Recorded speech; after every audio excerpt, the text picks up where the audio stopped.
ज्वाला करालमद्रुग्रा मछेसा सुरशोदिन त्रिशूल पातु नो भीतिर भद्रिकाली नमोस्तुते। चंद्रमा मनसो जातचक्षो सूर्यो अजायत श्रोत्राद्वाय च प्राण समुख अग्निरजायत। श्री भागवत भगवान की है आरती, पापियों को पाप से है नारती। श्री भागवत भगवान की है आरती, पापियों को पाप से है तारती। ये अमर ग्रंथ, ये मुक्ति पंथ, ये पंचम वेद निराला, नव ज्योति जगाने वाला, नव ज्योति जगाने वाला, नव ज्योति जगाने वाला। हरि नाम यही हरि ध्यान यही, हरि नाम यही हरि ध्यान यही, जग के मंगल की आरती। पापियों को पाप से है तारती। श्री भागवत भगवान की है आरती, पापियों को पाप से है तारती।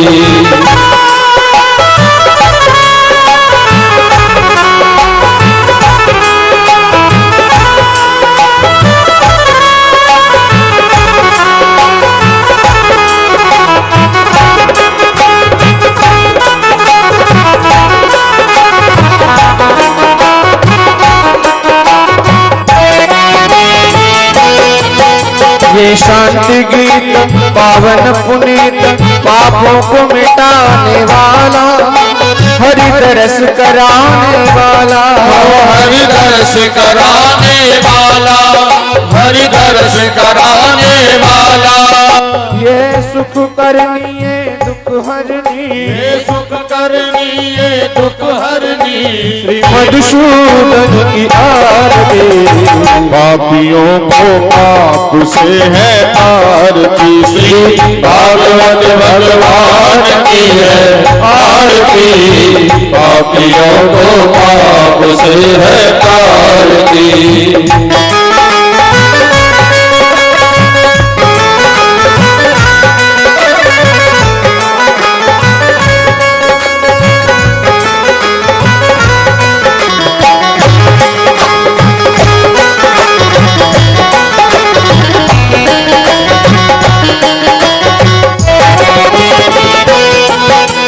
मधुर बोल जग फंद खोल, सन्मार्ग बताने वाला, बिगड़ी को बनाने वाला, बिगड़ी को बनाने वाला, बिगड़ी को बनाने वाला।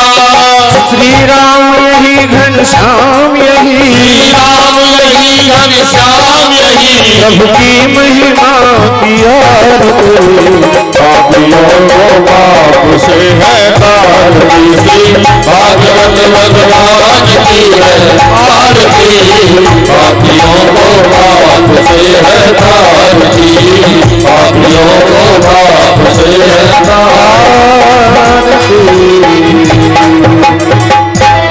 मनोजवं मारुततुल्यवेगं,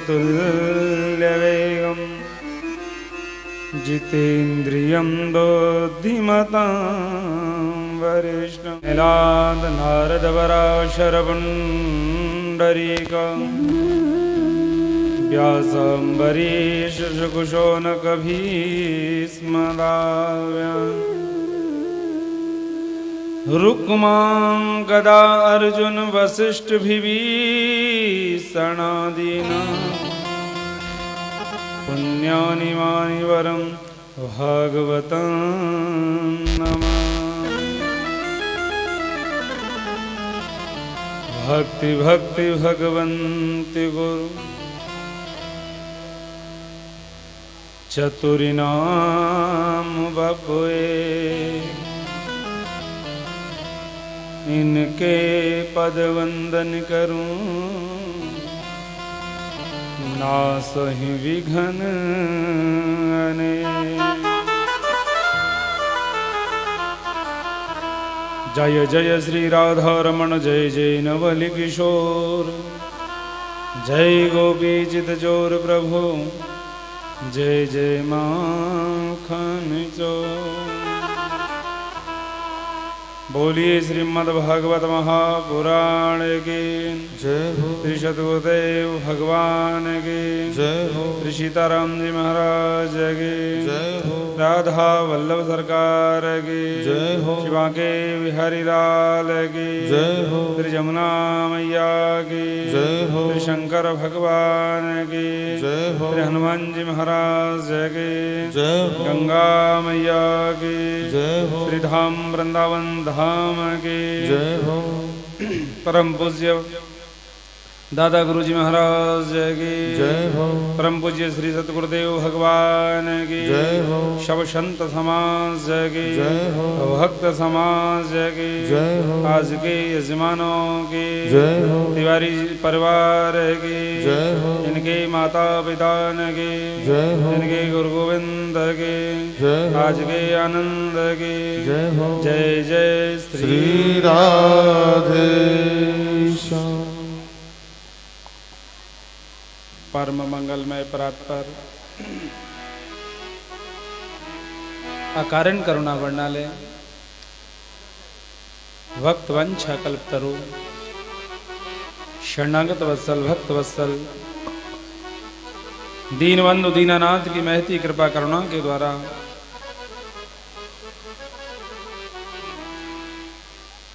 इस आषाढ़ मास के पावन पर्व पर परम पूज्य दादा गुरु की पुण्य स्मृति में श्रीमद् भागवत कथा एवं भक्तमाल पाठ का आयोजन सतगुरुदेव के पावन श्री चरणों में बैठकर श्री धाम वृंदावन में बांके हरि जी की शरण में बैठकर श्रीमद् भागवत महापुराण के अंतर्गत सत्संग लाभ के लिए हम और आप सब एकत्रित हुए हैं। आइए चतुर्थ दिवस में प्रवेश करते हैं। नागर नंदा भजो रे मन गोविंदा, नटवर नागर नंदा भजो रे मन गोविंदा, नटवर नागर नंदा भजो रे मन गोविंदा, नटवर नागर नंदा भजो रे मन गोविंदा, श्याम सुंदर मुख चंदा भजो रे मन गोविंदा, श्याम सुंदर मुख चंदा भजो रे मन गोविंदा,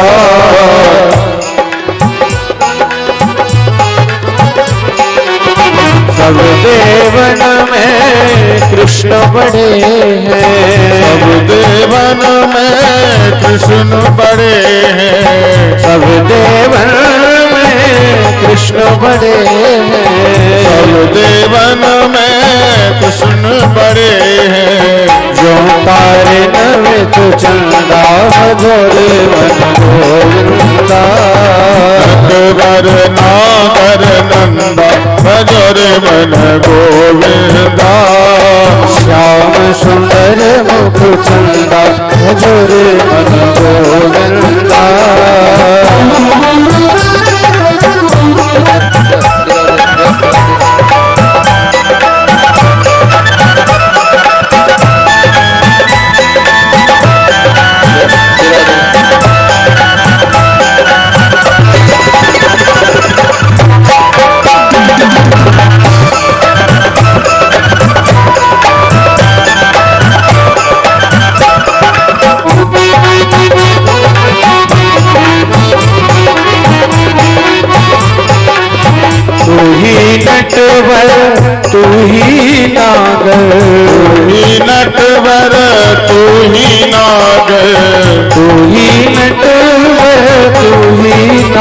नागर, तू ही नटवर तू ही नागर, तू ही बाल मुकुंदा भजो रे गोविंदा।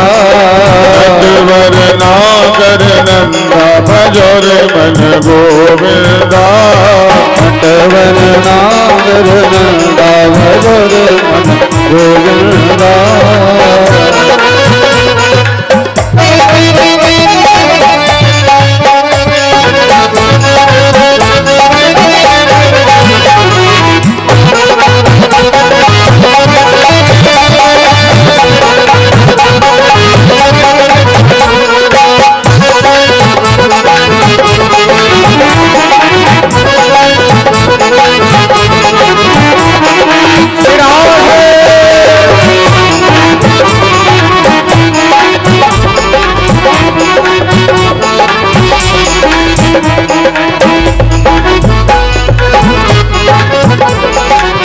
सब सखियन में राधा जी बड़ी है, सब सखियन में राधा जी बड़ी है, सब सखियन में राधा जी बड़ी है, सब सखियन में राधा जी बड़ी है।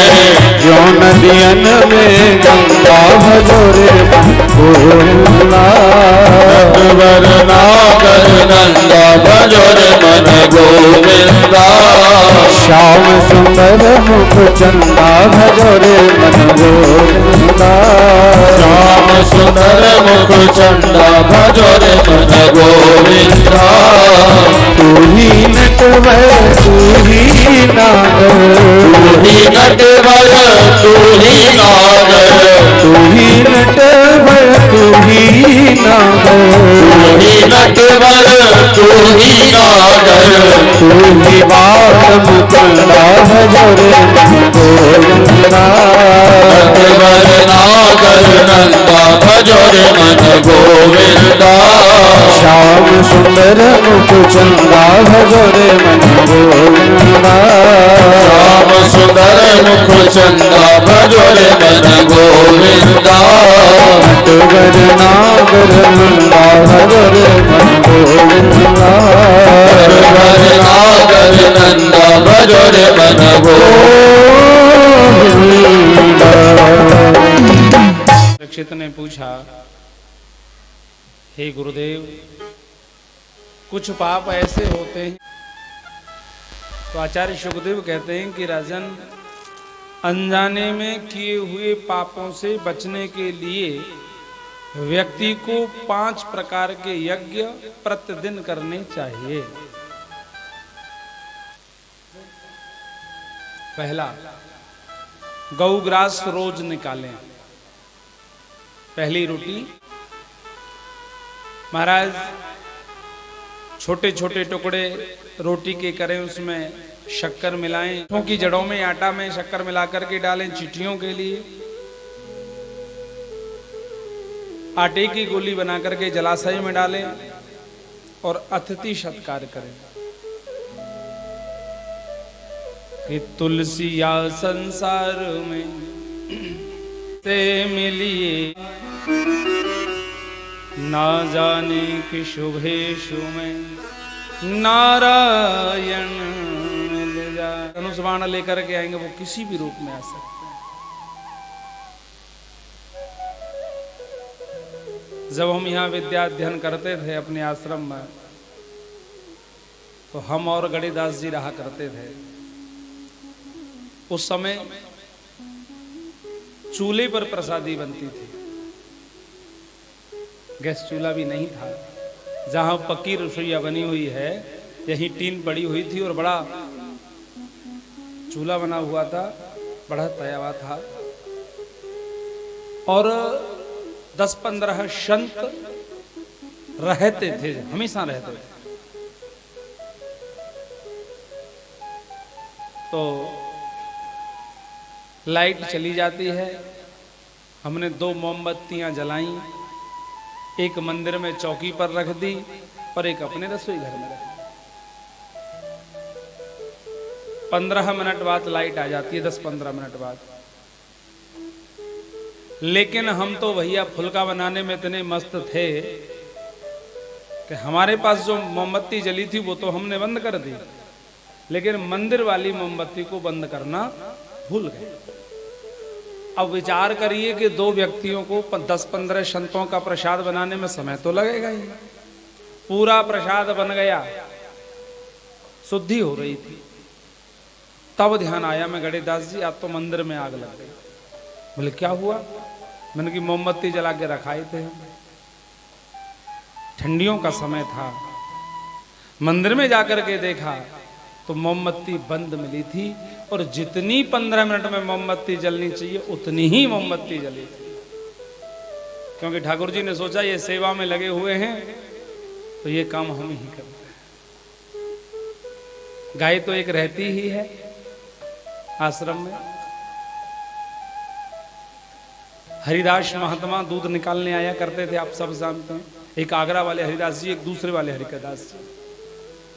उनके रूप में साक्षात ठाकुर जी, क्योंकि गोवर्धन में भंडारा था तो सभी संत महात्मा वहां भंडारे में चले गए। अब दूध कौन निकाले? तो शाम को हरिदास जी आए, बोले लाओ दूध निकालें। दूध निकाला गया। महाराज जी से बोले कि लस्सी बना लो कच्चे दूध की। लस्सी बनाई गई, 7 गिलास पिए लस्सी के। उस समय बिशंबर दास जी थे पटिया पर, बाहर गेट के पास जो पटिया है यहाँ बिशंबर दास बैठा करते थे। तो बिशंबर दास जी तंबाकू खाया करते थे, तो वो हरिदास जी भी तंबाकू खाते थे। तो बिशंबर दास जी से ये कहा कि तंबाकू नहीं खिलाओगे हमें? बिशंबर दास जी ने तंबाकू बनाया, पटका लगाया, तंबाकू डाला मुंह में और निकल गए। लेकिन प्रातः काल हमें पता चला, जब प्रातः काल हरिदास महात्मा सीधे गोवर्धन से आश्रम पर आए, बोले लाओ बाल्टी लाओ दूध निकालें। और शाम दूध किसने निकाला था? गणेशदास जी साक्षी हैं, गणेशदास जी से पूछना आप, शाम दूध किसने निकाला था? हमने कहा शाम आप ही तो आए थे, लस्सी भी बनाई गई थी कच्चे दूध की। बोले नहीं, मैं तो सीधा गोवर्धन से आ रहा हूं।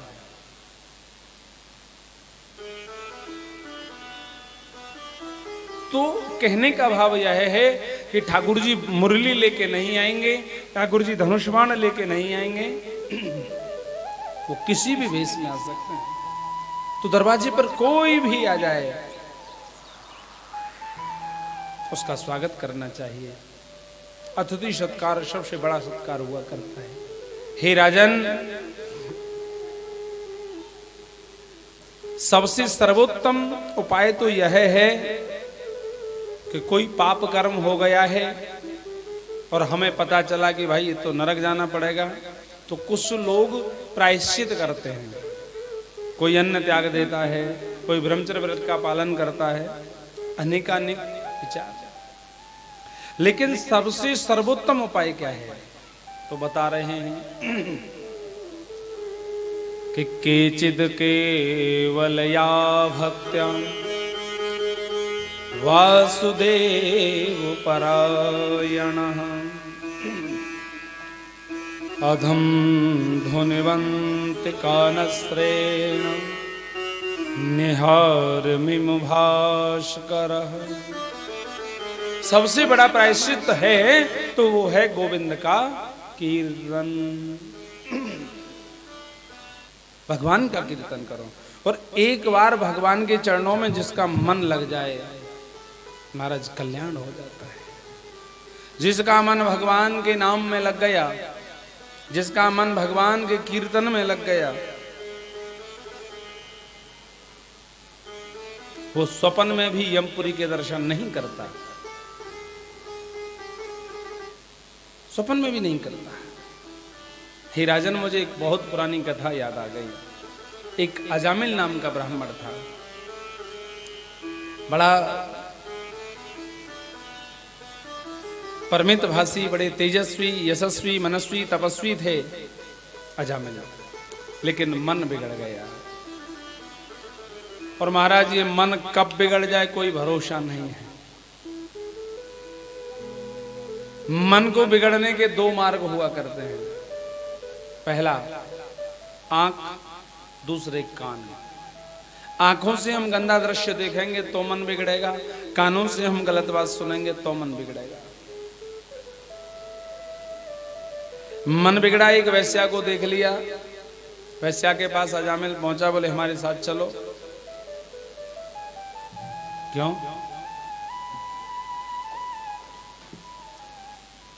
वैश्या बोली मैं किसी के पास नहीं जाती, ना किसी के साथ जाती, मैं तो यहां धन कमाने को बैठी हूं।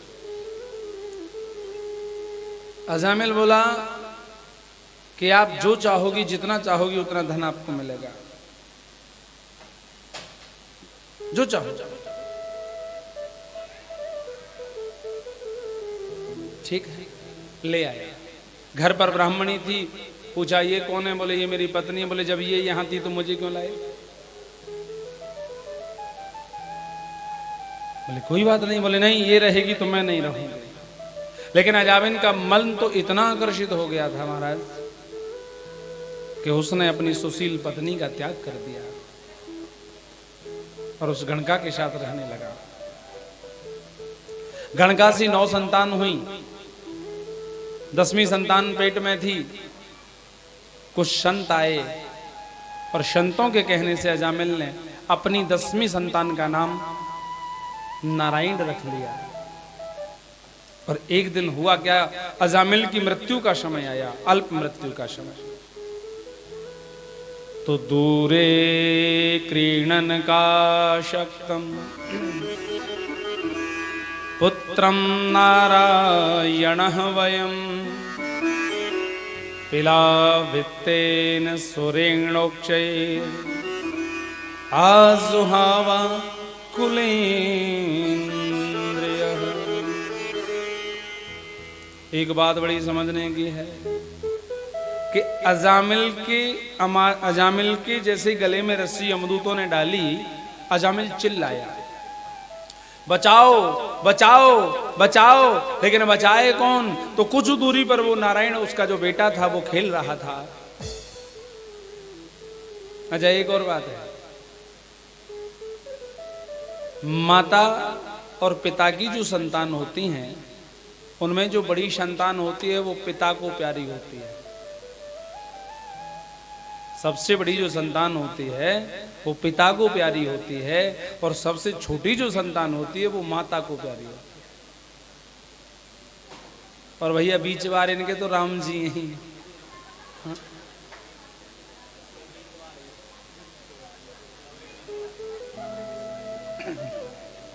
और हम भी इसलिए कह रहे हैं कि हम भी कट्टर बीच के हैं। 2 हमसे बड़े हैं, 2 हमसे छोटे हैं, क्योंकि बीच वालों पर प्रभु की कृपा हुआ करती है। और सुनो, हमारा विश्वास ना करो तो अब तो संतों में ही रह रहे हो। ज्यादातर पूछ के देख लेना, संत मिलेंगे तो बीच वाले ही मिलेंगे। क्यों? क्योंकि बीच वालों पर राम जी की कृपा ज्यादा हुआ करती है। ये सत्य मान लिया, ये सत्य है। अजामिल इस छोटे बेटे से बड़ा प्रेम करता है।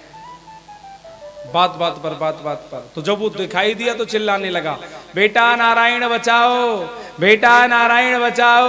अंतिम समय भगवान का मुख उसके मुख से, भगवान का नाम उसके मुख से निकला। तो हुआ क्या कि सर्वे पद्मपला साक्षात् पीतकोशे अवाशशः किरीटिनः कुण्डलिनो लसत पुष्करमालिनः। जैसे ही नारायण का नाम उच्चारण हुआ, महाराज हुआ क्या, भगवान की दिव्य पार्षद वहां पहुंच गए। बोले भक्त वत्सल भगवान की। यमदूतों से कहा, बोले छोड़ो इसे।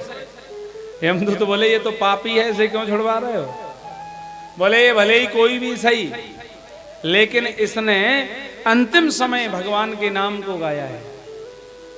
यमदूत बोले इसने भगवान के नाम को नहीं गाया, इसने तो अपने बेटे के नाम को गाया है। इसने अपने बेटे के नाम को गाया है। बोले इसका बेटा कब हुआ? बोले अभी हुआ 2-4 वर्ष पहले। कब तक रहेगा? बोले कुछ दिनों तक रहेगा। बोले हमारे प्रभु का नाम तो आदि से है और अंत तक रहेगा, तुम जाओ। इसने हमारे प्रभु के नाम को गाया है। यमदूतों को फटकार लगा करके भगा दिया नारायण के पार्षदों ने। इसीलिए पहले जो बुजुर्ग थे, यानी अब की पीढ़ी से पहले की बात कर रहा हूं, पहले जो बुजुर्ग थे अपने बच्चों के नाम भगवान के नाम पर रखा करते थे। क्यों? कि कम से कम बेटे के नाम के बहाने तो प्रभु का नाम निकलेगा। लेकिन धन्य है आज के फैशन परस्त माता पिता, 2 अक्षर को नाम ढूंढे, 2 अक्षर को, चिंटू, पिंटू, रिंटू, सिंकू, मिंकू, चिंकू, है कि नहीं, लब्बू, ये कोई नाम है?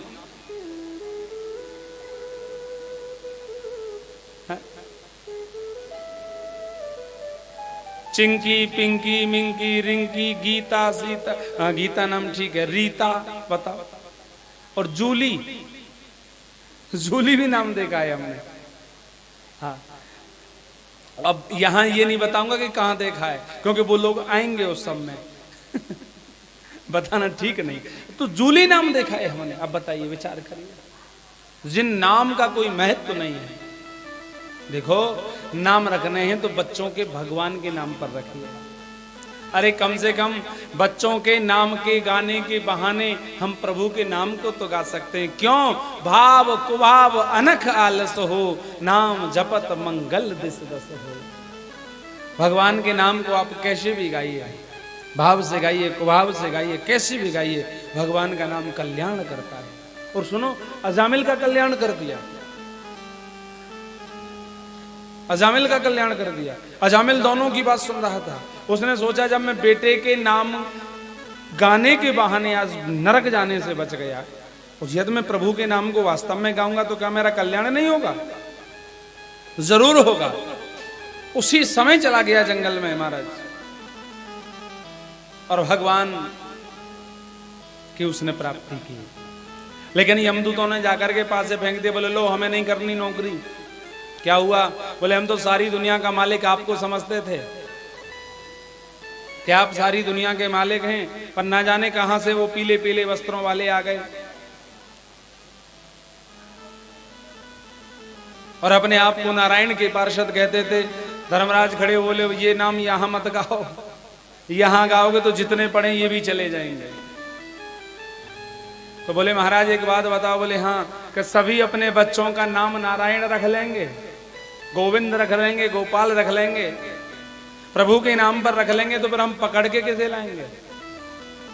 आहा, क्या कह रहे हैं धर्मराज कि जिह्वा न वक्ति भगवद गुण नाम धेयम।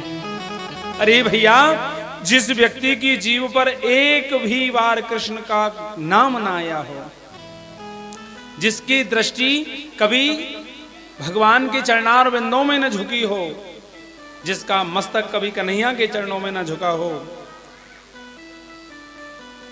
जिसके ये हाथ कभी संतों के सामने न जुड़े हों, जिनके ये चरण कभी भगवान के दर्शन के लिए न गए हों, जिनके कानों ने भगवान की कथा न सुनी हो, ऐसे दुष्टों को, ऐसे पापियों को तुम पकड़ के ले आना।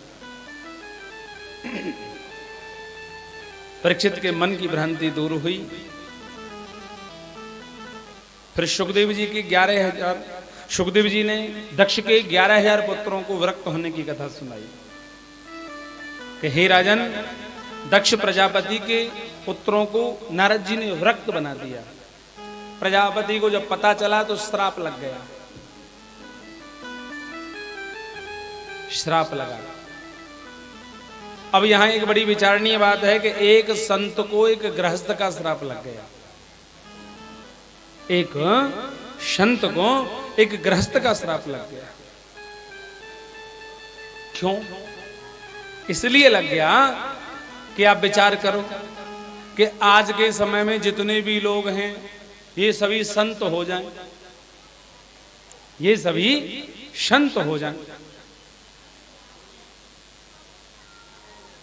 तो एक दिन वो आएगा कि संत बनने ही बंद हो जाएंगे, है कि नहीं? विचार करो, जब सब संत हो जाएंगे तो फिर संत आएंगे कहां से? अरे भाई, कोई संत जन्म लेकर के आता है तो ग्रस्तों के यहां जन्म लेकर आता है, कोई विद्वान जन्म लेकर के आता है तो गृहस्थों के यहाँ लेकर के आता है। औरतें और किसकी बात कहें, भगवान को भी जन्म लेकर के आना पड़ता है तो गृहस्थियों के यहीं आना पड़ता है। ये भागवत, ये भंडारे, ये आश्रम, ये उत्सव जितने भी हैं सब गृहस्थों के द्वारा है। संतों के पास साधन नहीं है। संतों के पास क्या साधन है? गृहस्थों के पास साधन है। संतों के पास साधन नहीं है और गृहस्थों के पास शांति नहीं है। ध्यान देना, संतों के पास साधन नहीं है और गृहस्थों के पास शांति नहीं है। तो गृहस्थ अपने साधनों को लेकर के संतों के पास आते हैं और जब वो अपने साधन को संतों को समर्पित करते हैं तो फिर उन्हें शांति की प्राप्ति होती है। क्यों? क्योंकि संतों के पास में शांति का अपार भंडार हुआ करता है।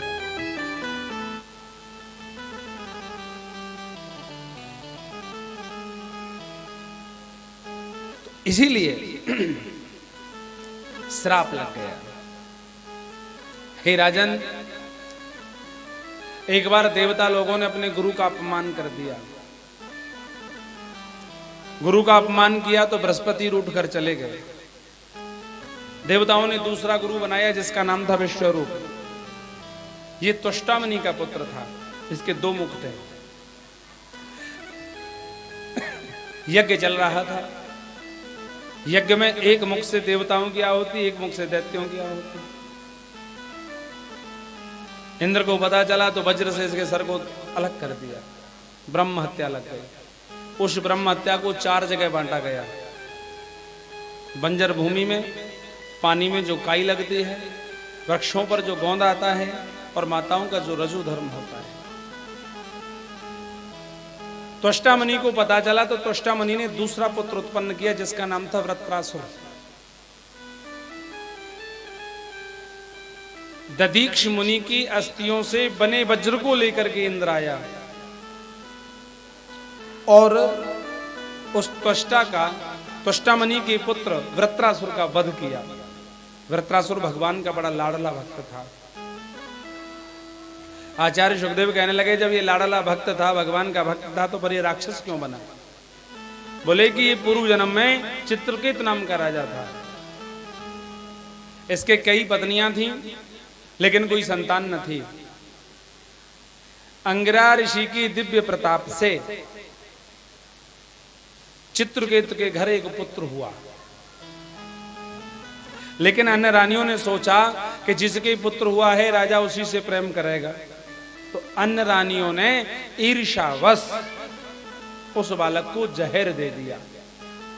बालक मर गया। जब बालक मर गया तो राजा रोने लगा।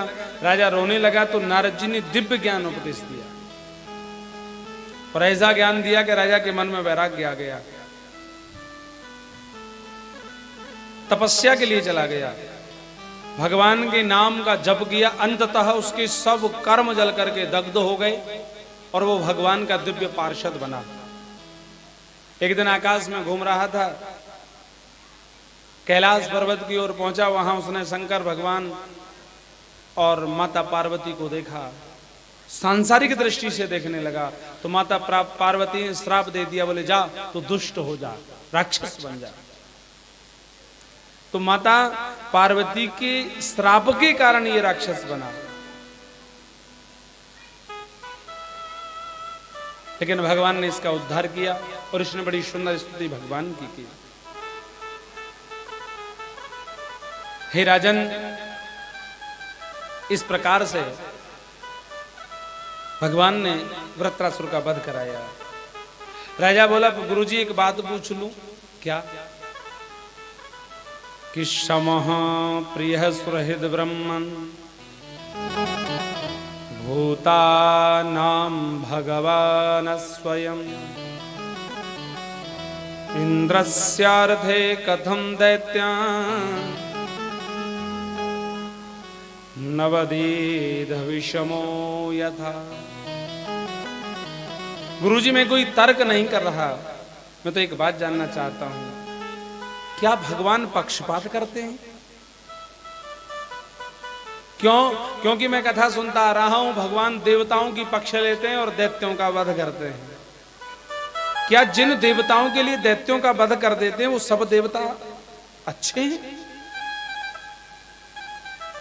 क्या वो सब देवता अच्छे हैं? आदरणीय शुकदेव जी कहते हैं कि राजन, परमात्मा न कभी किसी को मारते हैं न कभी किसी को बचाते हैं। परमात्मा की दृष्टि तो सब पर समान है। हमारे गुरु जी एक भजन गाया करते थे, बड़ा सुंदर भजन था, पूरा तो नहीं लेकिन लास्ट की लाइन बड़ी अच्छी थी, वो यही सेट होती है कि सोहरत है गई अंजारे में, दे गयो भात करारो। सोहरत है गई अंजारे में, दे गयो भात करारो। सबकी लाज बचावे काना, मोहन मुरली वारो। है ना लास्ट में राखे भगतन पे नजरिया समदर्शी।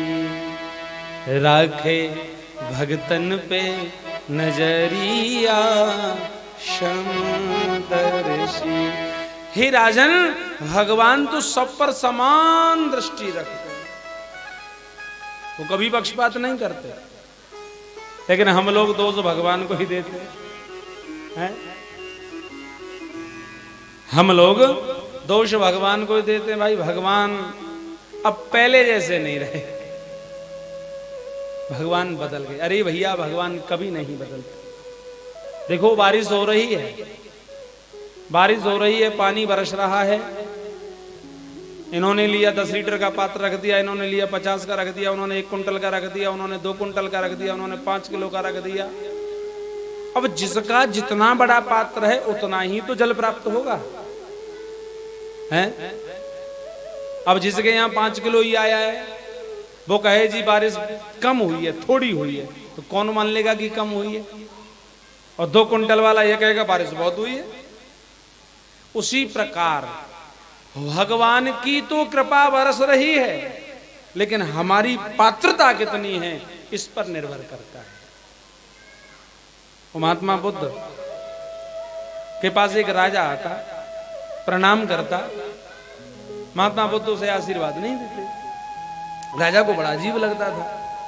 एक दिन हुआ क्या कि महात्मा बुद्ध कमंडल लेके पहुंचे, उसके यहाँ खीर बनी थी। उसने कहा महाराज थोड़ी खीर ले लो। बोले लाओ। कमंडल आगे कर दिया, कमंडल में कुछ गंदगी लगी थी, धूल के कड़ लगे हो, मिट्टी यानी साफ नहीं था।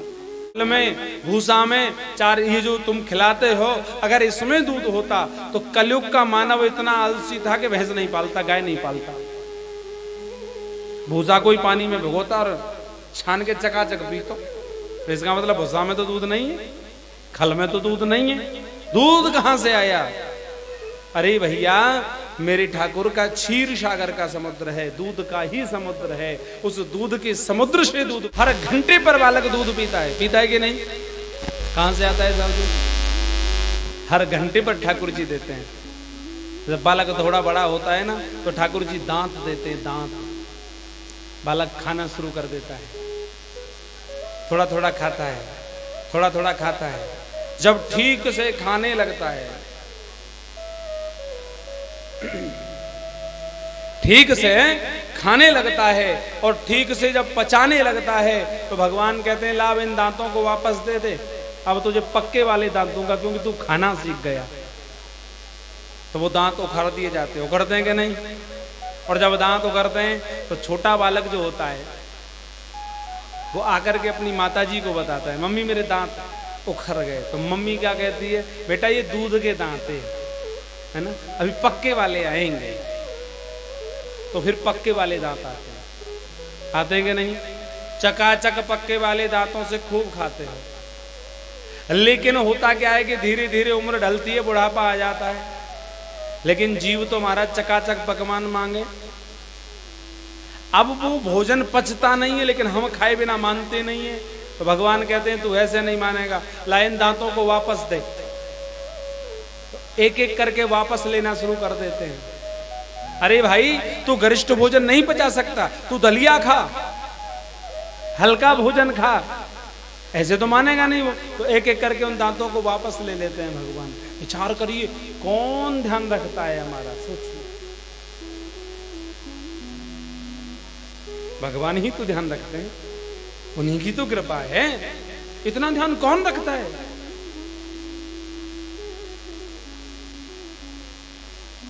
और सुनो एक और बात है, पग पग पर वो ध्यान रखता है हमारा। और मैं सुबह ही चर्चा कर रहा था तिवारी जी से कि पहले भी हम कथा करते हैं, यहां से पहले भी करके आए हैं 1 जून से, यानी कहीं भी हम कथा करते हैं तो 3 से 4 घंटा कथा करने के बाद में शरीर थका सा मालूम हो जाता है। तो हमारे उमंग आचार्य जी हैं, मनीष जी हैं, तो इनसे जो है पैर भी दबाते हैं हम, थोड़े भैया सेवा करो, पैर दुख रहे हैं। लेकिन सत्य बता रहे हैं, 17 तारीख से आज चतुर्थ दिवस की कथा हो गई,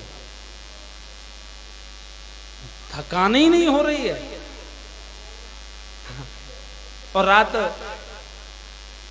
परिक्रमा का विचार बनाते बनाते बनाते बनाते आधी टीम तो सो गई हमारी, लेकिन हमें नींद नहीं आई। हम रात्रि में 12 सवा 12 बजे के लिए परिक्रमा के लिए गए। प्रतिदिन परिक्रमा भी जो पूरी वृंदावन की हो रही है और पूरी व्यवस्थाएं भी देख रहे हैं, लेकिन शरीर बिल्कुल एकदम ऐसा महसूस होता है कि कुछ हमने किया ही नहीं है। ये किसकी कृपा? ये ठाकुर जी की ही तो कृपा है। तो भगवान जानते हैं, इसलिए वो पग पग पर ध्यान रखते हैं, शव के ऊपर ध्यान रखते हैं। महत्व इतना है कि हमारी पात्रता कितनी है, हम कितनी कृपा भगवान की ले सकते हैं। भगवान की तो अहेतु की कृपा बरस रही है, ये तो लेने के ऊपर होता है। और हे राजन, ऐसा नहीं है भगवान के भक्तों का पक्ष लेते हैं, दैत्यों का नहीं लेते। भगवान ने शिशुपाल को वो मुक्ति प्रदान की कि उस मुक्ति से बढ़कर के दुनिया में कोई दूसरी मुक्ति नहीं है। तो पांडवों ने यज्ञ किया तो प्रश्न उठा के प्रथम पूजा किसकी की जाए? नकल और सहदेव बोले प्रथम पूजा के अधिकारी तो हमारे कन्हैया हैं। उसी सभा में शिशुपाल बैठा था। शिशुपाल ने कहा इस ग्वारिये की पूजा, जो पोखर का पानी पीता था, बेजड़ की रोटी खाता था, इसकी पूजा। गांडीव उठा लिया अर्जुन ने, क्योंकि तुम्हारे बाबा युधिष्ठिर के सामने, अर्जुन के सामने कोई भगवान को गाली दे, उन्हें कहा मंजूर। भगवान बोले अर्जुन तेरा गांडीव यहाँ कुछ नहीं करेगा, बैठ जा। शिशुपाल गाली देता रहा। जब 98 में गाली आई, भगवान बोले शिशुपाल रुक जा। 99 में आई, बोले रुक जा। 100 में आई, बोले रुक जा। लेकिन नहीं माना। जैसे ही उसने 101 में गाली दी, भगवान ने सुदर्शन चक्र लिया और उसके सर को धड़ से अलग कर दिया। अब आश्चर्य ये नहीं है कि भगवान ने शिशुपाल को मार दिया, आश्चर्य तो यह है कि शिशुपाल के शरीर से एक ज्योति निकली और वो ज्योति 7 बार आसमान में घूमी और 7 बार आसमान में घूमने के बाद भगवान के मुखारविंद के द्वारा भगवान के उदर में चली गई। इसे कहते हैं सायुज्य मुक्ति।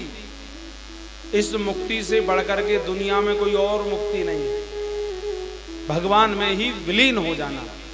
तुम्हारे बाबा युधिष्ठिर की बगल में बैठे थे नारद जी। युधिष्ठिर ने नारद जी से पूछा, बोले प्रभु हाँ,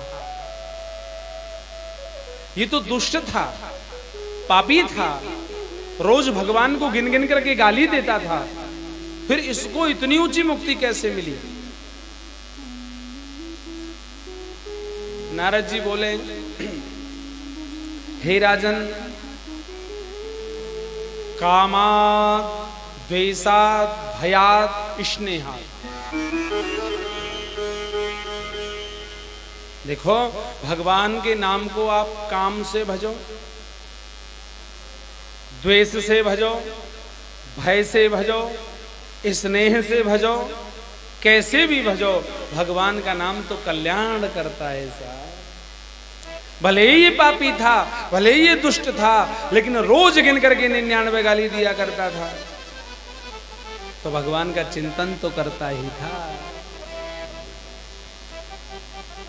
हे राजन, ये इसी जन्म की नहीं, इससे पहले ये रावण और कुंभकर्ण थे, इन्होंने मां जानकी को बहाना बनाकर अपनी मुक्ति कराई। उससे पहले ये हिरण्याक्ष और हिरण्यकश्यपु थे, तो प्रहलाद को बहाना बनाकर अपनी मुक्ति कराई।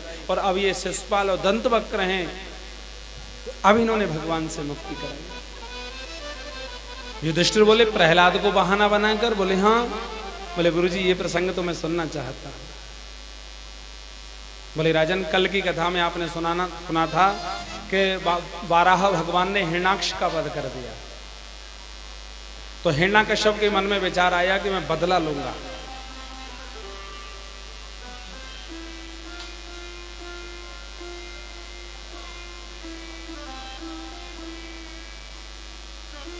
बोलिए गोविंद भगवान की जय। जय श्री राधे श्याम। विष्णु जी, विष्णु जी, ये गलत है।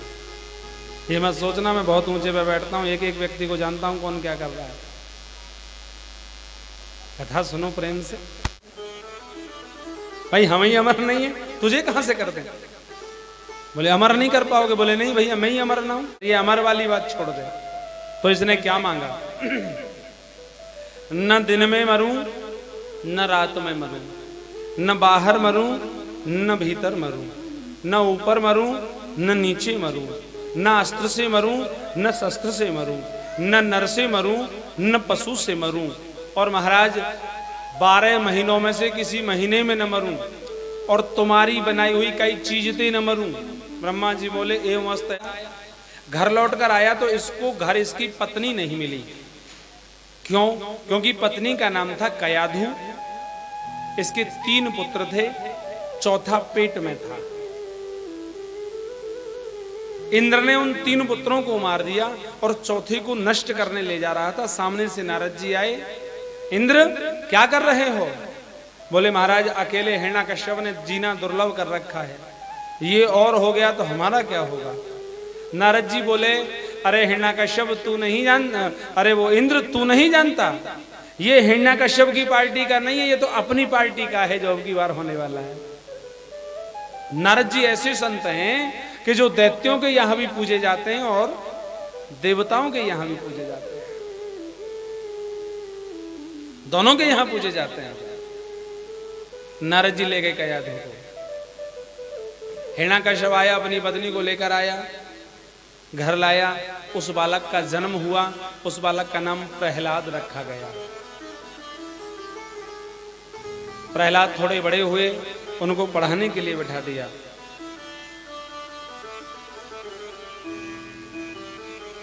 पढ़ाने के लिए बिठाया। गुरुकुल से प्रहलाद गुरुजी के साथ आए। हिरण्यकश्यप ने दौड़ करके अंक में भर लिया। प्यार से पूछा बेटा तुम गुरुकुल पढ़ने गए थे, गुरुजी ने जो तुम्हें पाठ पढ़ाया वो हमें सुनाओ। प्रहलाद जी बोले पिताजी मैंने ये अनुभव किया है कि संसार में हम जहां भी जाएं तो केवल हमारे मन में एक ही कामना रहती है, काहे की? सुख की। लेकिन सुख है कहां? सुख कहीं भी नहीं मिलता। सुख है तो केवल भगवान के नाम में मिलता है। अरे भाई सुनो, दुकानें होती हैं, दुकानों पर लिखा रहता है भोजनालय, औषधालय, पुस्तकालय लिखा होता है। अब पुस्तकालय पे जाओ और तुम कहो भाई 4 गरम गरम समोसे दे देगा? वो यही कहेगा भैया यहाँ तो पुस्तक मिलती है, यहाँ कहां से समोसे मिले। उसी प्रकार से इस संसार जो है ना, इस संसार के मेन गेट पे लिखा हुआ है दुखालय। क्या लिखा हुआ है? दुखालय। तो भैया जब पुस्तकालय में पुस्तक मिलती है, औषधालय में औषधि मिलती है, भोजनालय में भोजन मिलता है, तो दुखालय में कहाँ मिलेगा? दुख मिलेगा। सुख लेना है तो एक ही काम करना है, आराम की तलब है तो एक काम कर, आ राम की शरण में राम राम कर। सुख है तो केवल भगवान के नाम में है और कहीं नहीं, और कहीं भी सुख नहीं है।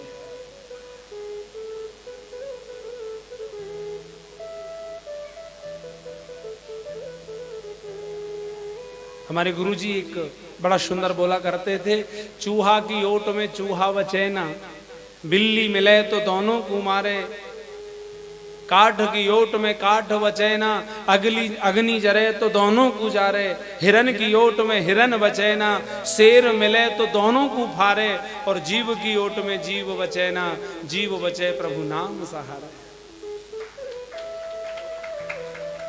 प्रभु के नाम के सहारे सुख देखना है तो भगवान के नाम में सुख है।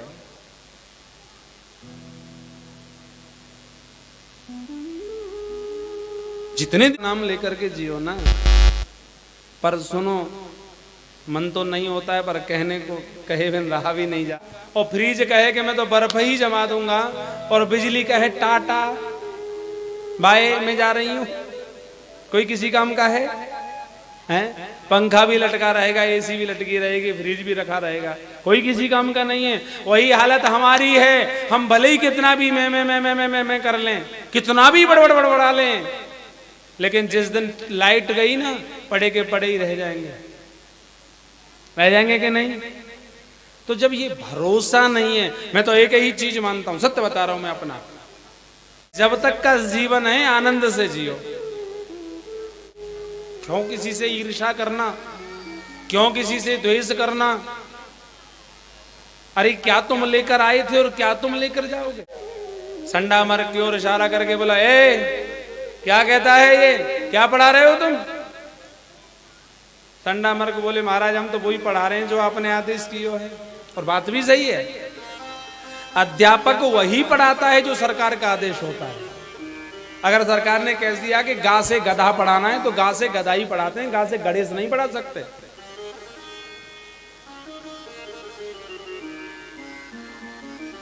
ले जाओ इसे ढंग से पढ़ाना, ले आए। फिर महाराज कुछ दिन बाद हिरण्यकश्यप प्रहलाद को गोदी में बिठा लिया, बेटा जो तूने सुंदर सुंदर शिक्षा पाई है वो सुनाओ।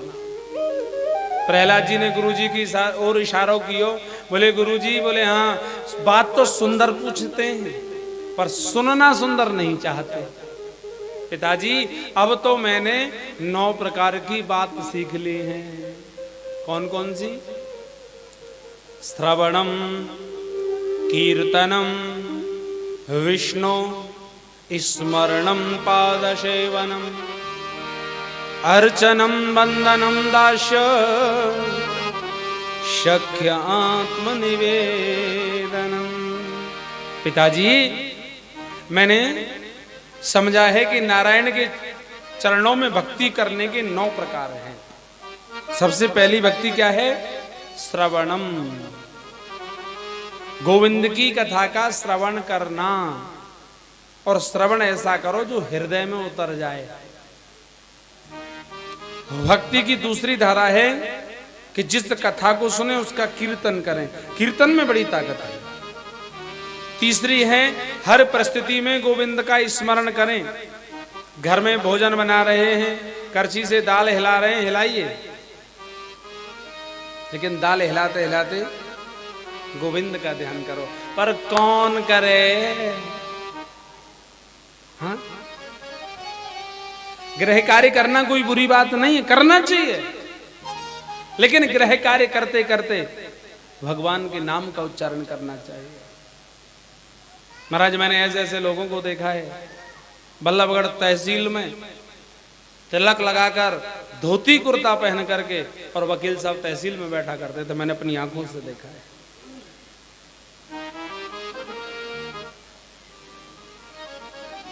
मैंने कहा जब ये अंदर जाते हो तो कैसे क्या होता है? बोले ऐसे ही जाते हैं। क्यों अपने लिबास को छोड़ें? क्यों छोड़ना? महाराज कोई भी कार्य करें आप, भगवान के नाम को गाते चलो। कहते हैं ना, काम करते चलो नाम जपते चलो, मुरली वाले को मन से रिझाते चलो, कृष्ण गोविंद गोपाल गाते चलो। आप सब पढ़े लिखे हैं, मुझे आप ये बताएं पढ़ाई। एक और मैं आप जा रहा हूं, पढ़ने का कोई नियम होता है? ऐसा कोई नियम है कि चलते हुए नहीं पढ़ सकते? हर परिस्थिति में पढ़ा जा सकता है। पढ़ा जा सकता है कि नहीं है? हर परिस्थिति में पढ़ा जा सकता है साहब। लेट के पढ़ो, बैठ के पढ़ो, चलते पढ़ो, खाते पढ़ो, नहाते पढ़ो, रास्ते में चलते हुए पढ़ो। जब हर परिस्थिति में पढ़ा जा सकता है तो भैया हमारे यहाँ बड़ी सुंदर व्यवस्था है। जो यह पढ़े हनुमान चालीसा, हो ये सिद्ध साखी गौरीशा। तो हनुमान चालीसा को जरूरी नहीं है कि नागे ही पढ़ो, नागे पढ़ो तो अच्छी बात है। अगर नया नहीं जाता तो बिना नहीं पढ़ सकते हो, क्योंकि जो यह पढ़े, और पढ़ने का कोई नियम। राधा रमन कहो, जिस रंग में, जिस ढंग में, जिस संग में रहो, राधा रमन, राधा रमन, राधा रमन कहो, राधा रमन, राधा रमन, राधा रमन कहो। हर परिस्थिति में गोविंद का स्मरण करो। गोपियों के पास क्या था? के पास था क्या?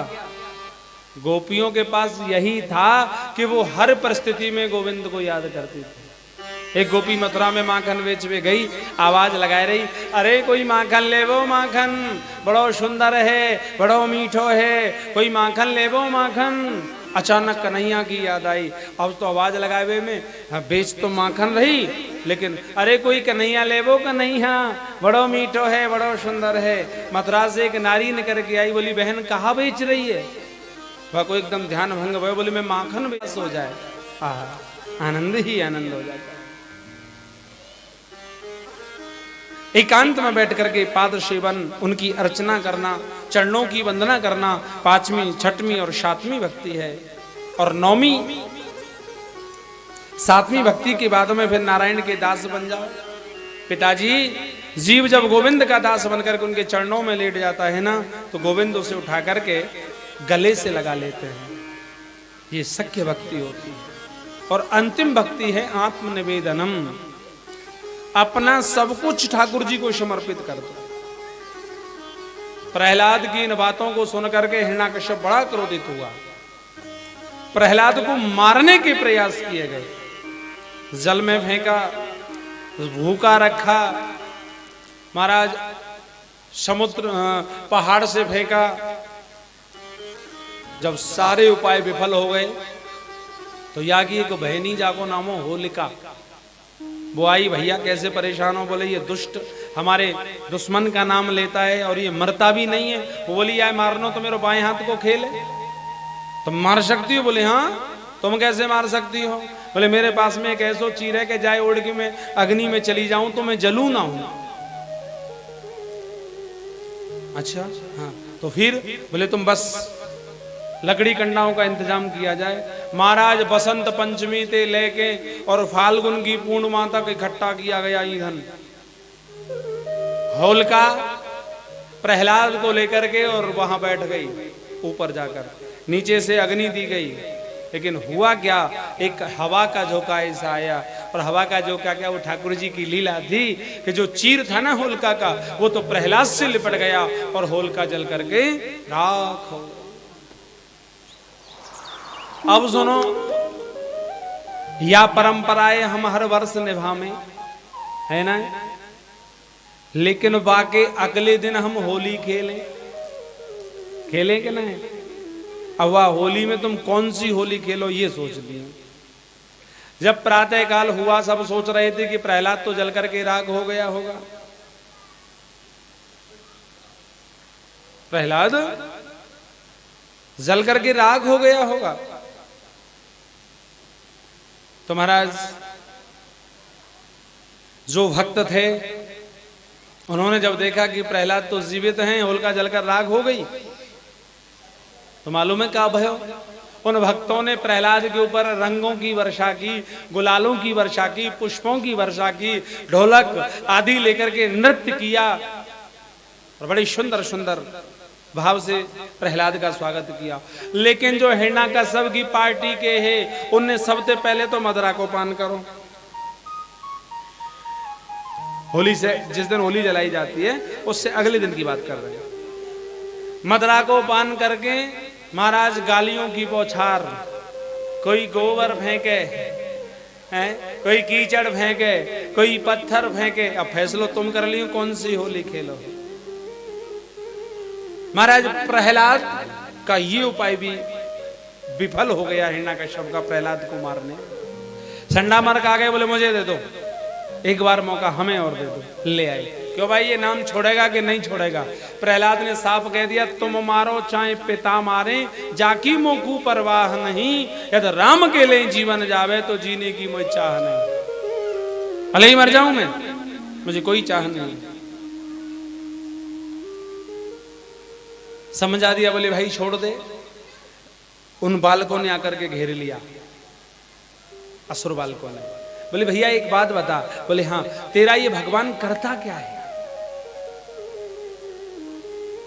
सेवा करती है धर्म पत्नी, सुरक्षा करते हैं माताजी पिताजी, दूध दही घी मिलता है गाय और भैंस से, प्रतिष्ठा प्रशंसा मिलती है सगे संबंधियों से। ये तेरा भगवान क्या करता है? तू भगवान को क्यों बीच में ले आता है? आचार्य शुकदेव कहते हैं प्रहलाद जी ने बहुत सुंदर उत्तर दिया। बोले भैया सुनो, घरानि भूमो पशवो हि गोष्ठे, नारी ग्रह द्वार शखा संसार, देहि स्थितायां परिलोक मार्गे, धर्मान रागो गक्षति जीव एकः। अरे भैया, जिस परिवार को, जिस घर को, जिस पत्नी को, जिन बच्चों को तुम अपना मान रहे हो ना, ये कोई भी काम आने वाले नहीं है। यहाँ तक देहिश्चितायाम, ये देही भी केवल चिता तक काम आती है। हमारे गुरुजी गाते थे, हो कोई धीर ना धरे गो, डंका बजे गो जा दिन काल को। हो कोई धीर ना धरे गो, डंका बजे गो जा दिन काल को। बोले कोई भी धीर नहीं धरने वाला है। वान के मेरो कुनवा बहुत बड़ो है, कम से कम वो तो मेरे काम आवे गो। आहा, लिख रहे हैं, घर कुनबा के भाई तैसी, क्या बूढ़ो क्या बारो। घर कुनबा के तू तैसी, क्या बूढ़ो क्या बारो। बजत खेम खतरे की घंटी, बजत खेम खतरे की घंटी, सब कर जाए किनारो। सब भग जाएंगे। फिर जूता सिर पे पड़े हो, धड़ाधड़ जमगी नाल को। हो कोई धीर ना धरे वो, डंका पड़े वो जा दिन काल को। बोले कोई भी घर कुनबा का काम आने वाला नहीं है। अच्छा, तो महाराज हमारे पड़ोसी बहुत बढ़िया हैं, कम से कम वो तो काम आएंगे। बोले बिनकी भी सुन ले, पार पड़ोसी अगलो पिछलो, बदलो तो से लेंगे।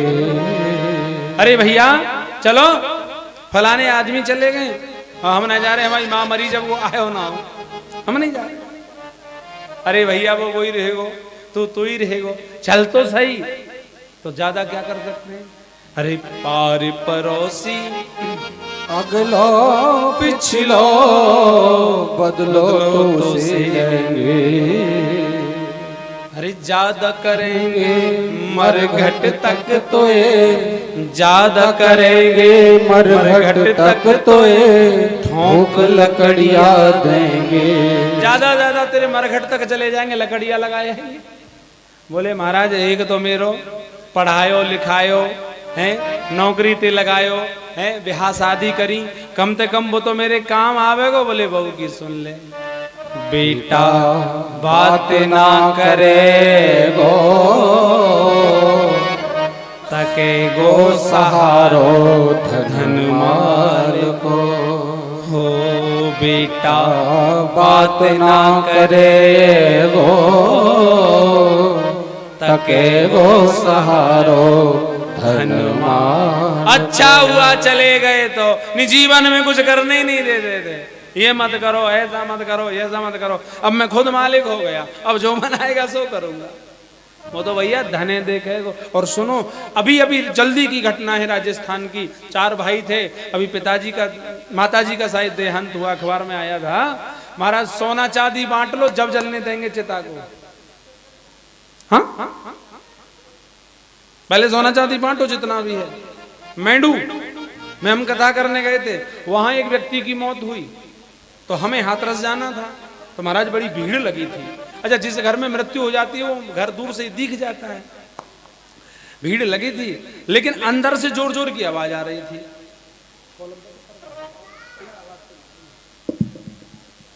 महाराज अंदर से जोर जोर से आवाज आ रही थी लड़ाई की। मैंने कहा ये क्या हो रहा है? तो लोगों ने बताया कि इनके पिताजी खत्म हो गए, यूं कह रहे हैं कि पहले बंटवारा कर लो जब ले चलेंगे। तो भैया ये बेटा भी काम आने वाला नहीं है। तो महाराज एक तो मेरी अपनी है, एक तो मेरी अपनी है, अर्धांगिनी है, कम से कम वो तो काम आएगी। आहा, बोले उसकी भी सुन ले। अरे जो तेरी घरवाली जिसको तू अपनी बतलाता, जो तेरी घरवाली जिसको तू अपनी बतलाता,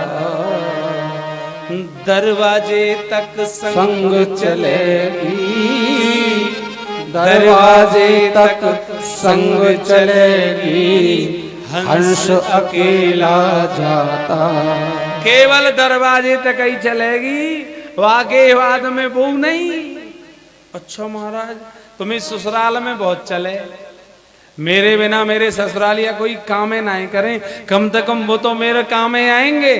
बोले बिन की भी सुन ले। तू तो इकलो ही जरे हो, कोई न होइगो ससुराल को। हो तू तो इकलो ही जरे हो, कोई न होइगो ससुराल को। अरे भैया ये ससुराल वाले भी नहीं आएंगे, तू अकेला ही जलेगा।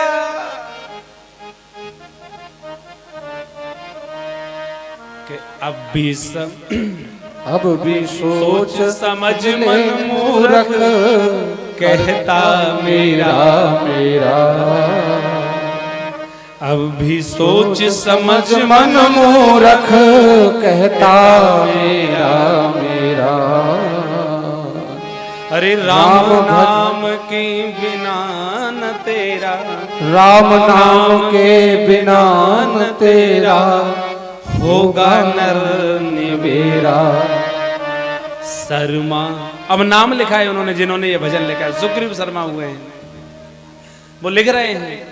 शर्मा मही में मिले को, मही माने पृथ्वी, शर्मा मही में मिले वो, कछु ना बनेगो तेरी खाल को। हो शर्मा मही में मिले वो, कछु ना बने गो तेरी खाल को। अरे भैया ये खाल भी काम आने वाली नहीं है भैया। तो बहुत देर सत्संग है गो, बोले यहाँ चल खेलेंगे, बोले खेल तो खेलेंगे लेकिन आज दूसरों खेलेंगे। कौन सो? काऊ के हाथ में ढोलक, काऊ के में झांझ, काऊ के में खंजरी, काऊ के मजीरा दे दे। क्या करें? बोले कीर्तन करो। नहीं भैया हम नहीं करेंगे, तेरे पिताजी को पता चल गया। बोले मेरा कुछ बिगड़ा? बोले नहीं बिगड़ा। तो बोले तुम्हारा भी नहीं बिगड़ेगा। अब सुनो, जो प्रहलाद की पार्टी के हों वो तो खूब ताली बजाएंगे, है ना, और जो हिरण्याकश्यप सब की पार्टी के हों बेचारे यूं ही बैठे रहेंगे। हाँ, फैसला है जाएगा कौन कौन की पार्टी को। आइए। बोलो हरि गोपाल गोविंद बोलो हरि गोपाल बोलो गोविंद बोलो हरि गोपाल बोलो गोविंद बोलो हरि गोपाल बोलो गोविंद बोलो हरि गोपाल बोलो गोविंद बोलो हरि गोपाल बोलो गोविंद बोलो हरि गोपाल बोलो गोविंद बोलो हरि गोपाल बोलो राधा रमण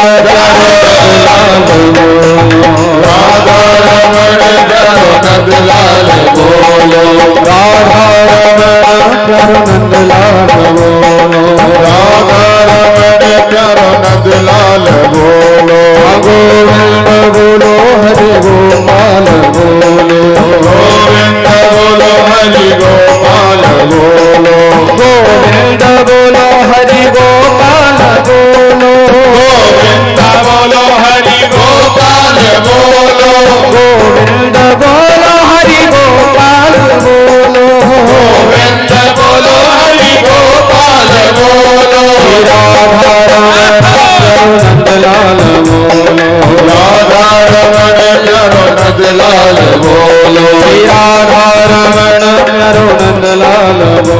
कीर्तन हो रहा था, गुरुजी ने देखा ये आवाज कहां से आ रही है, सैनिकों को भेजा। सैनिकों ने सोचा और किसी से क्या कहें, प्रहलाद को ही पकड़ लो।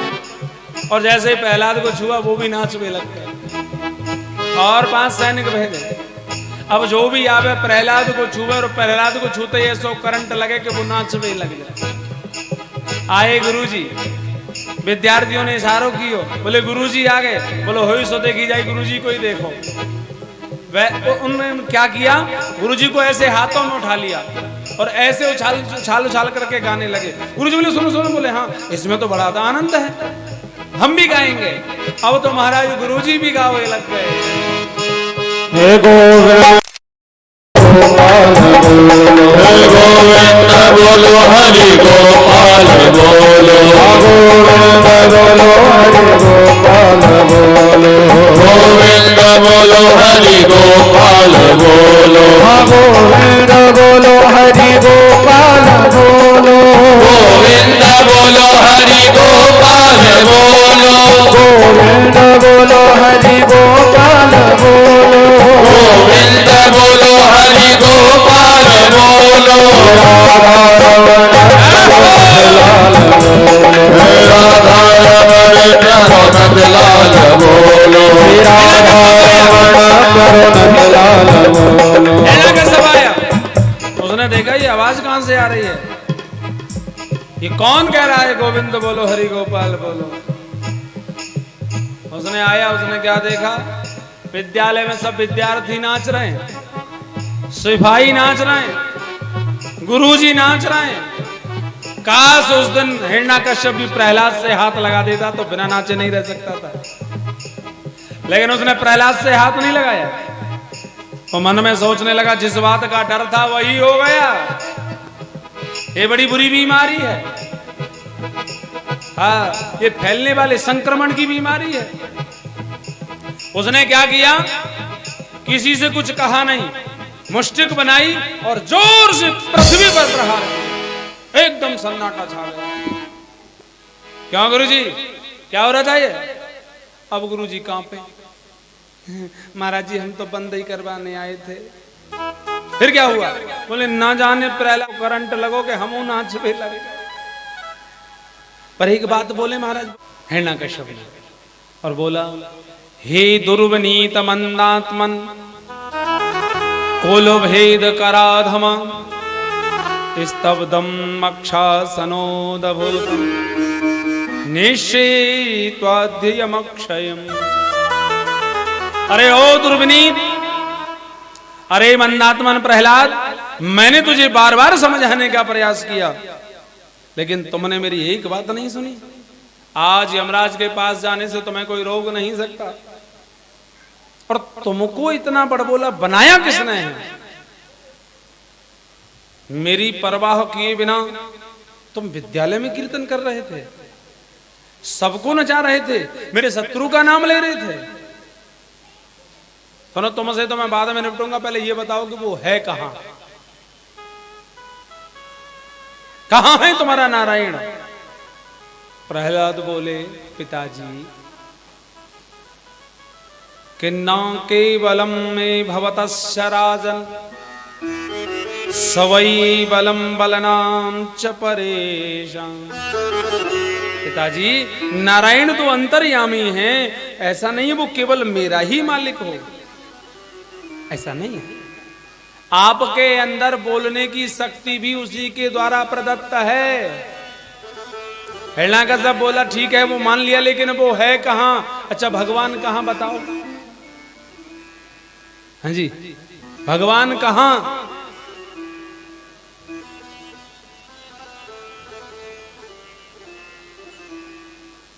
कहां है भगवान? सर्वत्र। ये तो अपनी भाषा नहीं कह रहे, ये तो तुलसीदास जी की भाषा कह रहे हो, क्योंकि उन्होंने लिख दिया है हर व्यापक सर्वत्र समाना। लेकिन कथा क्या कहती है? भगवान वहां जहां भक्त की हां।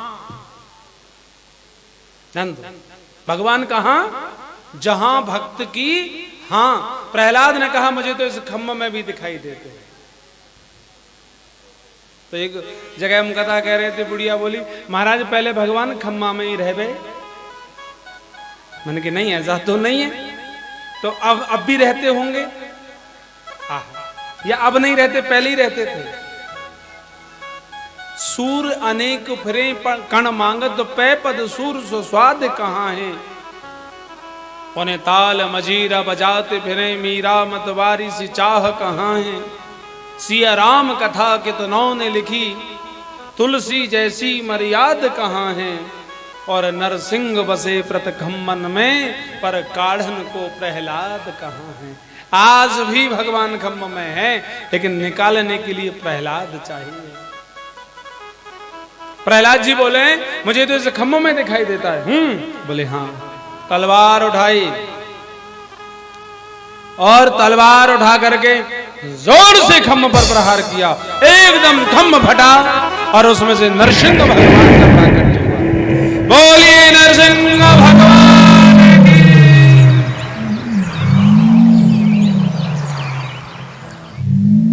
इतनी जोर जोर के शब्द करते हैं नरसिंह भगवान। बड़ी बड़ी दाढ़ी, बड़ी बड़ी मूछें, बड़े बड़े दांत, हणमारम करते हैं। सत्यम विधातो निजभृत्य भाषितम व्याप्तम च भूतेषु खलेषु चात्मनः अदृश्यतात् भूत रूप मुद्र वहन स्तंभे सभायाम न मृगम न मानुषम। अपने नन्हे से बालक की बात की रक्षा करने के लिए भगवान खम्भ से प्रकट हो गए और ऐसा रूप लेकर के आए हैं, न मनुष्य ही हैं न शेर ही हैं, दोनों ही हैं। महाराज, संध्या का समय हुआ। भगवान ने हिरण्याकश्यप को पटका अपनी दोनों जंघाओं पर और बोले, अब हम तुम्हें मारेंगे। हिरण्याकश्यप बोला, आप मुझे नहीं मार सकते। क्यों? बोले, मैंने वरदान मांगे थे। बोले, क्या मांगा था? बोले, मैंने वरदान मांगा था, ना दिन में मरूं ना रात में मरूं।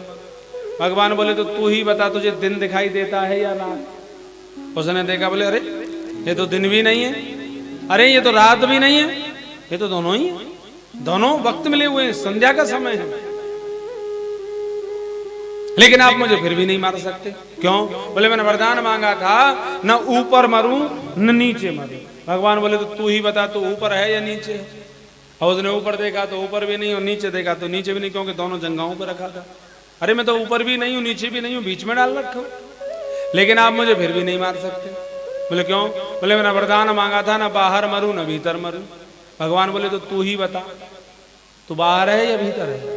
उसने बाहर देखा तो बाहर भी नहीं, और भीतर देखा तो भीतर भी नहीं। अरे मैं तो बाहर भी नहीं हूं, भीतर भी नहीं हूं, मैं तो देहरी पर हूं। आपने जो मुझे देहली पर डाल रखा है, और इसीलिए हमारे यहाँ कोई भी शुभ कार्य होता है तो देहरी पूजा होती है कि नहीं? क्यों? क्योंकि देहरी पर नरसिंह भगवान का वास है। ये माताएं जानती हैं देहरी पूजा करना, और वही देहरी पे बैठ के पड़ोसन और बतराए ले। हाँ, पूजा तो जाने, पर वही देहरी पे बैठ के आराम से बतरा में पड़ोसन, जबकि देहरी पर नहीं बैठनो चाहिए। ये नरसिंह भगवान का स्थान है। महाराज आपने तो मुझे देहली पर डाल रखा है, लेकिन आप मुझे फिर भी नहीं मार सकते। क्यों? बोले मैंने वरदान मांगा था, ना नर से मरूं ना पशु से मरूं। भगवान बोले तो तू ही बता, तुझे हम नर दिखाई दे रहे हैं या पशु? अब उसने ऊपर देखा तो शेर का मुंह, और नीचे देखा तो मानव का शरीर। अरे तुम तो नर भी नहीं हो, अरे तुम तो पशु भी नहीं, तुम दोनों ही हो। ऐसा विचित्र स्वरूप तो मैंने आज तक नहीं देखा, लेकिन आप मुझे फिर भी नहीं मार सकते। क्यों? बोले मैंने वरदान मांगा था, न अस्त्र से मरूं न शस्त्र से मरूं। भगवान बोले लंबे लंबे नाखून देख रहा है ना, इसी से तेरे पेट को चीरूंगा। अस्त्र शस्त्र से, ना ये अस्त्र है ना शस्त्र है। अच्छा, लेकिन आप मुझे फिर भी नहीं मार सकते। बोले क्यों? बोले मैंने वरदान मांगा था, ना 12 महीनों में से किसी भी महीने में न मरूं। भगवान बोले तो 13वां महीना मैंने तेरे लिए ही बनाया हो है। कौन सा? लौंद का महीना, पुरुषोत्तम मास, अधिक मास। अब की बार अगले वर्ष पढ़ने वाला है, शायद 2 जेठ पढ़ेंगे 2026 में। और ठाकुर जी ने चाहा, अभी से तो नहीं है खैर, पर ठाकुर जी ने चाहा तो चलेंगे ब्रज यात्रा में। और जैसे यहां आए हैं ना वृंदावन में, अगर संयोग रहा और सबका साथ रहा, भाई साथ जरूरी है, सबका साथ रहा, तो ऐसे ही चलेंगे कथा को लेते हुए, आनंद से 15 दिन में आराम से देकर आएंगे, बीच बीच में कथा करते हुए, है नहीं? हाँ, तो बोले ये 13वां महीना हमने तेरे लिए ही बनाया। अरे मुझे क्या पता था 13 महीने होते में तो 13 मांग लेता, लेकिन आप मुझे फिर भी नहीं मार सकते। क्यों? बोले मैंने वरदान मांगा था कि तुम्हारी बनाई हुई कई चीज ते न मरूं। भगवान नारायण बोले अरे ब्रह्मा हमें नहीं बनाते, हम ब्रह्मा को बनाते हैं। आप कौन हैं? बोले हम नारायण हैं। नारायण का नाम सुना तो एकदम तलवार लेने के लिए दौड़ा। भगवान ने झपट्टा दिया, दोनों जगहों पर रखा, उसके पेट को चीड़ करके दौड़ा, अतड़ियों को गले में धारण कर लिया। बोलिए नरसिंह भगवान की। हिरण्याकश्यप को मारने के बाद क्रोध शांत नहीं हुआ। शव ने स्तुति की, माता लक्ष्मी ने स्तुति की, गंधर्वों ने की, लेकिन क्रोध जब शांत नहीं हुआ तो नारद जी बोले कि प्रहलाद को नहीं भेजोगे तो इसका क्रोध शांत नहीं होगा। इनके सामने प्रहलाद को भेजो। प्रहलाद को भेजा गया, प्रहलाद को गोदी में बिठाया और जीभ से चाटने लगे। हे प्रहलाद,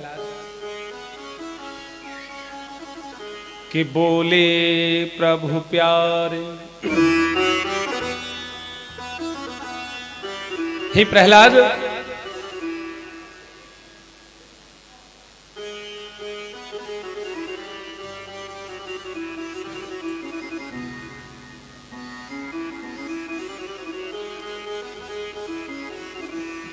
कि बोले प्रभु प्यारे, प्रिय कोमल तुम्हारे अंग, असुरन ने मारे मम नाम एक गाने। गिरते गिराए पुनि जल में डुबोए हाय, अग्नि में जलायो कमी राखी ना सताने में। कि उर से लगाए लप टाय कहीं बार बार, करुणा स्वरूप लगे करुणा दिखाने में, कि मंजुल मुखार विंद चूम कहीं बार बार, क्षमा कर पुत्र मोहे देर भई आने, क्षमा कर पुत्र मोहे देर भई आने में। हे प्रहलाद, मुझे क्षमा कर दे भाई, मुझे बहुत देर हो गई आने। लेकिन प्रहलाद जी कहते हैं, प्रभु मेरे जैसा सौभाग्यशाली कोई नहीं है। अरे जिस वरद हस्त के लिए दुनिया तरसती है, वो वरद हस्त आपने मेरे ऊपर रख दिया। जो सुख माता लक्ष्मी को नहीं मिला, वो सुख मुझे मिल गया। प्रहलाद मांग ले क्या चाहता है? प्रभु देना चाहते हो तो एक ही वर दे दो। मालूम है क्या मांगा? क्या? मेरे मन में मांगने की कभी भावना ही उत्पन्न ना हो, मैं कभी मांगू ही नहीं। थोड़ी देर बाद बोला, प्रभु पर एक निवेदन करना भूल गया। क्या? मेरे पिताजी ने आपका बहुत विरोध किया था, मेरे पिताजी ने आपका बहुत विरोध किया था, कृपा करके उनकी दुर्गति ना हो, बस ये कृपा कर। भगवान बोले, अरे ओ प्रहलाद, तू पिता की दुर्गति की बात करता है? तेरे जैसा बालक जिस कुल में पैदा हो जाता है,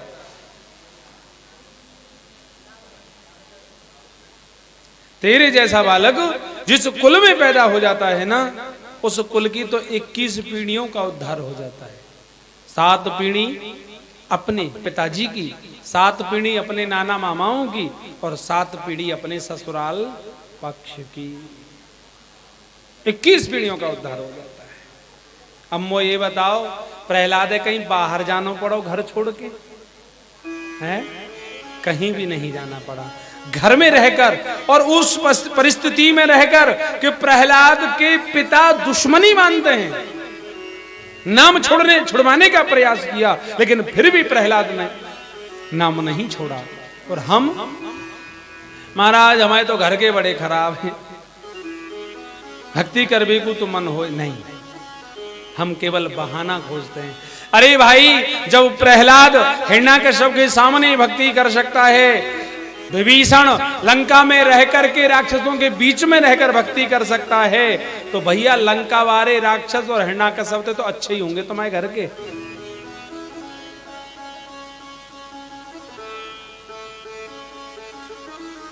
उनते तो अच्छे ही होंगे, उनते बुरे नहीं होंगे।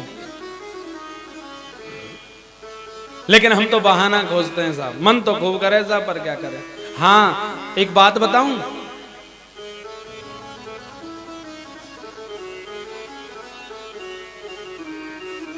बोली गोविंद भगवान की जय। आप चले जाओ, गणिदास जी होंगे वहां, कितना लाना है वो इनसे पूछकर कर ला उस काम को।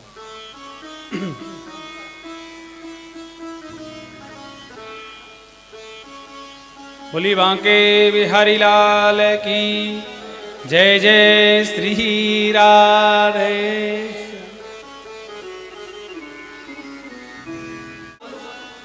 कोई व्यक्ति, ध्यान से सुनना, अपना घर छोड़ दे, पत्नी बच्चे संपत्ति सब कुछ छोड़ दे, महात्मा बन जाए, लाल वस्त्र पहन ले, 1 घंटे पर बैठकर, एक आसन पर बैठ करके 8 घंटे भजन करे, आसन पे बैठ के 8 घंटा भजन करे, तो जो फल उस महात्मा को मिलेगा, वही फल एक गृहस्थी व्यक्ति घर में झाड़ू लगाते समय यदि गोविंद का कीर्तन कर ले तो उसके बराबर फल प्राप्त हो जाएगा। करके तो देखो। पर करता कौन है? घर में झाड़ू लगा रहे हो, पोंछा लगा रहे हो, करो ना भगवान का कीर्तन। पर कौन करे कीर्तन? पाटन में तो गाड़ी दे जाए, पोंछा लग रहा हो वहां समय पहुंच जाओ तुम। अगर घर में पोंछा लगा रही हो और उस समय आ जाओ, महाराज भाषा शैली बदल जाए। अब ही आग लगाए के हटियो, फिर आग लगाए दे। सही कह रहा हूं? सब तो बीती होगी, ऐसा कोई ना जाते ना बीते, क्योंकि बात ही ऐसी है। कपड़ा धुले तो कितने उसाप कपड़ा धो दो, पहनने को सहूर ही ना है, दाग लगाए ला में कैसे कैसे दाग। ये क्या है? नहीं साहब, देखो एक मुझे आज तक याद आती है उस परिवार की। कौशिक परिवार था और पिलखुआ गए थे। वहां दो भाई हैं, वो बड़ा भाई राम मान लो, छोटा भाई लक्ष्मण मान लो। बड़े का नाम राहुल है, छोटे का नाम मोनू है।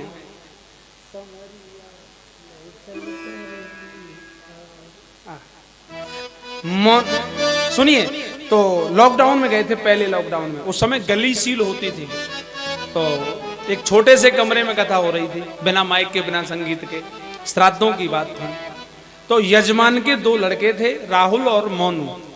बेटी उनके कोई थी नहीं, तो वो दोनों लड़के जो हैं, दोनों बेटा जो हैं, अपने मम्मी का साथ निभाते थे काम करने में, घर के काम में। वास्तव में ऐसा परिवार मैंने नहीं देखा। तो वो छोटा वाला जो मोनू कौशिक है ना, वो घर में पोंछा लगा रहा था, लगभग 5 साढ़े 4 बजे। हमने देखा ये पोंछा कौन लगा रहा है, तो देखा तो उनका छोटा बेटा पोंछा लगा रहा था और एक कीर्तन गा रहा था बड़े प्रेम से। और एक देखा था मैंने बाजीतपुर गांव में तिवारी जी की माता जी को। जब हम चंद्रपाल वर्मा की कथा करने के लिए गए थे, तो बाहर वाली बैठक में हम रुके थे। तो माता जी सुबह 4 बजे जग जाती थी और महाराज कीर्तन करते करते करते करते इधर उधर इधर जो भी कुछ कार्य करती होंगी, कीर्तन करते करते शुरू करती थी उस कार्य। ये 2 लोग मैंने अपने जीवन में देखे। वो गा क्या रहा था उसे सुनिए। राधा रानी अलवेली सरकार, सवरिया चल परली रसिया ने चल परली सवरिया चल परली राधा रानी जहाँ बिराजे राधा रानी सवरिया चल परली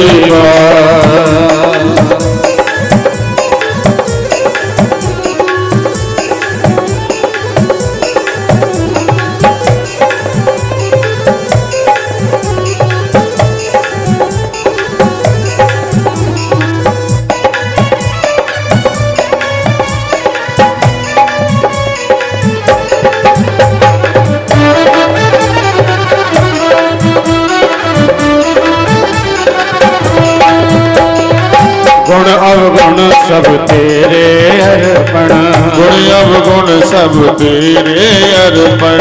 पाप पुण्य सब तेरे अर्पण, ओ पाप पुण्य सब तेरे अर्पण। ये जीवन भी तेरे अर्पण, ओ ये जीवन भी तेरे अर्पण। बुद्धि सहित मन तेरे अर्पण, बुद्धि सहित मन तेरे अर्पण।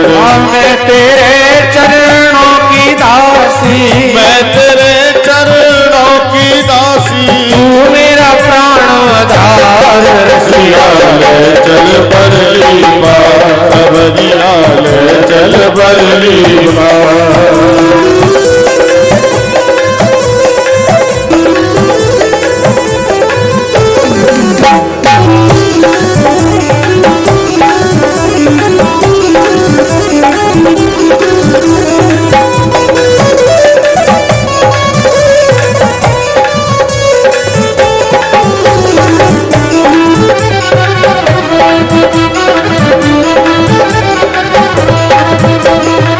तेरी आस लगा बैठी हूँ, तेरी आस लगा बैठी हूँ। लज्जाशील गवा बैठी हूँ, लज्जाशील गवा बैठी हूँ। मैं अपना आप लुटा बैठी हूँ, अपना आप लुटा बैठी हूँ। सावरिया में तेरी रागनी, सावरिया में तेरी रागनी।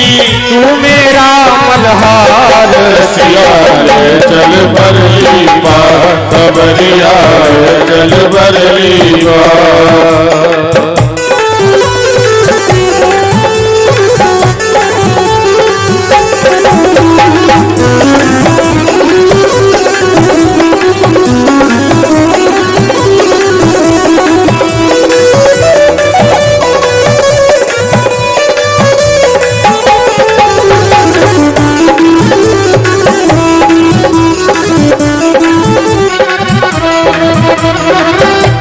सिवा कोई चाह नहीं है, तेरे सिवा कोई चाह नहीं है, हाँ तेरे सिवा कोई चाह नहीं तेरे सिवा कोई चाह नहीं है, और सूझती राह नहीं है, और सूझती राह नहीं है, हाँ तेरे मिलन की चाह यही है, तेरे मिलन की चाह यही है, मेरे प्रियतम मेरे माझी, मेरे प्रियतम मेरे माही, क्यों छोड़ा मझधार रसिया ले चल बरली बार, सबरिया ले चल बरली बार।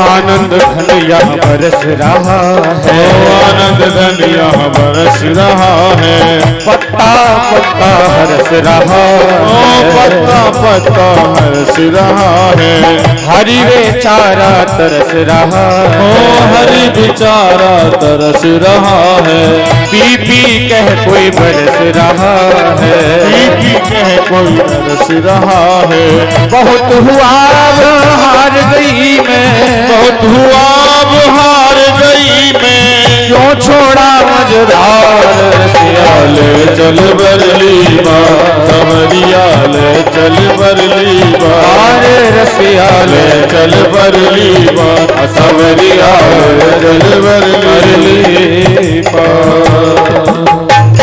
की जरूरत नहीं है साहब। हाँ वो याद तो करते हैं लेकिन कब करते हैं कि दुख में सुमरन सब करे, सुख में करे न कोई। अरे भैया जब हम सुख में ही परमात्मा को याद करने लग जाएंगे तो फिर दुख क्यों होगा? दुख नहीं हो सकता है। लेकिन हम तो ही नहीं है। एक त्रिकूट पर्वत पर रहता था गजेंद्र नाम का हाथी। बड़ा परिवार था, बड़ा अभिमान था उसे, छोटे छोटे जीव जंतु लियो। वहां ने सोची, सरोवर में स्नान करने गए, ग्राह ने पैर पकड़ लियो।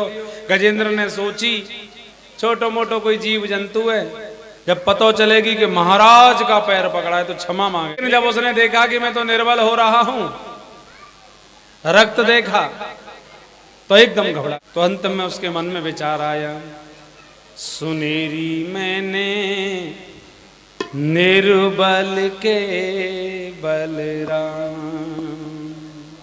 अब तो महाराज उसने देखा जब पत्नी काम नहीं आ रही, कोई काम नहीं आ रहा, तो केवल अब तो भगवान ही काम आएंगे। और उसने एक स्तुति गाई, उस स्तुति का नाम है गजेंद्र मोक्ष। और गजेंद्र मोक्ष का जो पाठ करता है ना, उसे ठाकुर जी के दर्शन अवश्य होते हैं। क्यों? क्योंकि गजेंद्र ने किसी देवी देवता का नाम नहीं लिया था।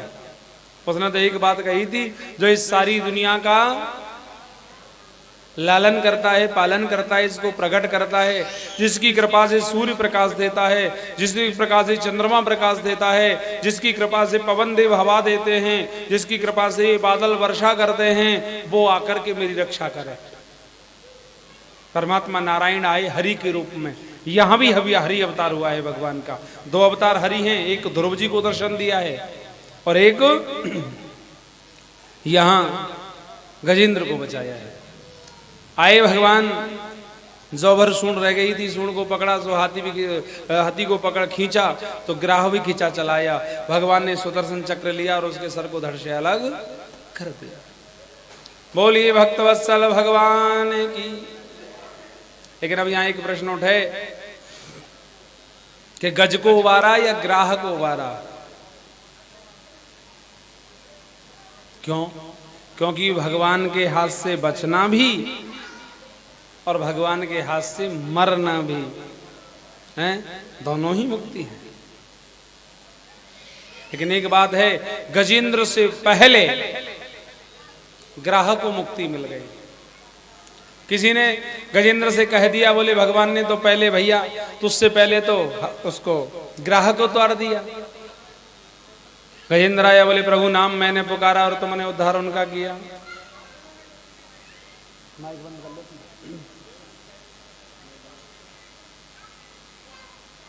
तो भगवान बोले ये मेरा स्वभाव है। क्या क्या स्वभाव है? बोले जो मेरा नाम गाते हैं उन नाम गाने वालों का जो पैर पकड़ता है, जो चरण पकड़ता है, तो नाम गाने वाले से पहले मैं चरण पकड़ने वालों का उद्धार कर देता हूं। ये मेरा स्वभाव है। इसलिए हे राजन, गजराज को प्रभु ने बचा लिया, ग्राहक को मोक्ष दिया। यही मैं तुमसे कह रहा हूं कि परीक्षित, जीवन में विश्वास को अपनाओ, परमात्मा को कभी भूलो नहीं। हमेशा परमात्मा मेरे साथ है, ये विश्वास मन में जगाओ। प्रभु के चरणों में जो वस्तु चढ़ जाए वो कभी हमारे पैरों में न गिरे, ये प्रयास करो। अगर ये हो गया तो मामला गड़बड़ हो जाता है। एक बार दुर्वासा भगवान के यहाँ गए, भगवान ने प्रसादी माला दुर्वासा को दी। दुर्वासा वहां से आए इंद्र के यहाँ, इंद्र ने भोजन करायो तो दुर्वासा ने प्रसन्न है कि वो प्रसादी माला इंद्र को दे दी। इंद्र ने वो माला हाथी को दे दी, हाथी ने वो माला कुचल के पैर में डाल दी। परिणाम ये हुआ कि इंद्र आदि देवताओं को लक्ष्मी से भ्रष्ट होना पड़ा, हीन होना पड़ा। त्रिलोकी का साम्राज्य ले लिया राजा बलि ने। दैत्य और देवताओं को मिलाकर के भगवान ने समुद्र मंथन कराया। सोच तो रहे थे कि अमृत निकलेगा, अमृत निकलना तो दूर, जहर निकल पड़ा। भगवान शंकर ने उसका पान किया।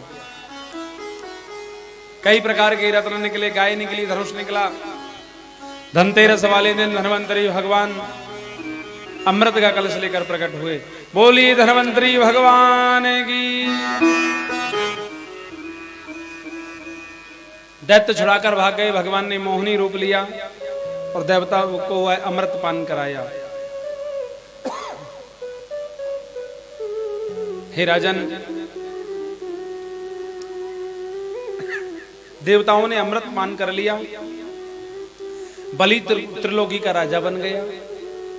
अब पुत्रों के जीवन में कोई संकट आता है तो सबसे ज्यादा कष्ट मां को होता है। माता अतिथि दुखी हैं। कश्यप ने पूछा क्या बात है, क्यों दुखी हो? बोले मेरे बेटे मारे मारे फिर रहे हैं। कश्यप ने समझाया, अरे देवी, कौन किसका बेटा, कौन किसकी माँ, कोई किसी का नहीं है। क्व देहो भूत को नात्मा नात्मा क्व आत्मा प्रकृते परः काश्य के व्रत पुत्राध्या मोह एव ही कारणम। देवी किसका पुत्र, कौन किसकी माता, ये मोह ही एकमात्र कारण है। मोह से ही जीव की ऐसी परिस्थिति बन जाती है। कैसी? मोह के कारण कैसी परिस्थिति बन जाती है, सुनो। हम लोग सुबह सुबह अखबार पढ़ते हैं, अखबार पढ़ते पढ़ते चाय पीते हैं। तो दो लोग चाय पी रहे थे, ध्यान देना। दो लोग चाय पी रहे थे, नमकीन बिस्कुट सामने रखा था।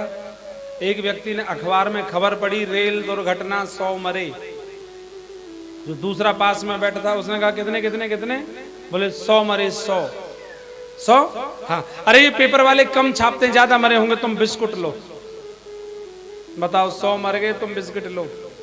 दुख हुआ? बोलो।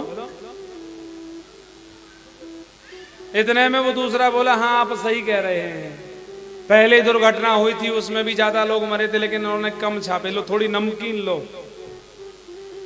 कहीं दुख हुआ? नहीं हुआ। क्यों नहीं हुआ? क्योंकि उनसे हमारा कोई मोह नहीं है। उनसे हमारा कोई मोह नहीं है। अगर हमारे घर का कोई सदस्य बीमार हो जाए, हम उसे हॉस्पिटल लेकर के जाएं, भले ही डॉक्टर कहते कि खतरे की बात नहीं है, लोग कहें कि भोजन खा लो, अरे भैया कुछ खा लो, कल से कुछ खाया नहीं, बोले जब तक नहीं खाऊंगा जब तक ये ठीक नहीं हो जाएंगे। वहां 100 मर गए तो नमकीन बिस्कुट खाए जा रहे थे, यहाँ केवल बीमार हुआ है तो चाय तक नहीं जा रही है मुंह में, पानी तक नहीं जा रहा है। क्यों? क्योंकि इससे मोह जुड़ा हुआ है कि पाके केस जन्म के साथी, जोत गई नैनन से, ममता तू न गई मेरे मन पे। यही तो ममता है, यही तो मोह है। कौन किसका बेटा है? माता अदिति बोली तुम मां होते तो पतो चलती, तुम तो पिता हो ना। और बात सत्य है, इतना पिता को कष्ट नहीं होता जितना मां को कष्ट होता है। कोई बेटा परीक्षा देने जाए तो पिता यही पूछेगा, बता पेपर कैसा हुआ, बता तेरा काम कैसा हुआ। लेकिन मां एक ही बात पूछती है, बेटा तू सुबह का गया था, कुछ खाया कि नहीं खाया। मां तो मां होती है। मां की दुआ कभी खाली नहीं जाती, मां की बात तो भगवान से भी टाली नहीं जाती। 4 बेटों को बर्तन मांझ करके पाल लेती है एक मां, पर दुल्हन आने पर इन 4 बेटों से एक मां पाली नहीं जाती। एक बेटी ने कहा कि काश माता पिताओं को साथ ले जाने का अधिकार बेटियों को मिल जाता तो वृद्धाश्रमों में भीड़ कम होती। वकील साहब सुनना तुम्हारे लायक बात है। किसी बेटी ने कहा कि माता पिताओं को साथ ले जाने की अनुमति यदि मिल जाती बेटियों को तो वृद्धाश्रमों में भीड़ कम होती। लेकिन जवाब में एक लड़के ने लिखा कि यदि हर बहू सास और ससुर को ही अपना माता पिता मान ले तो वृद्धाश्रम खुलेंगे ही नहीं। भीड़ की तो बात छोड़ दो, खुलेंगे ही नहीं।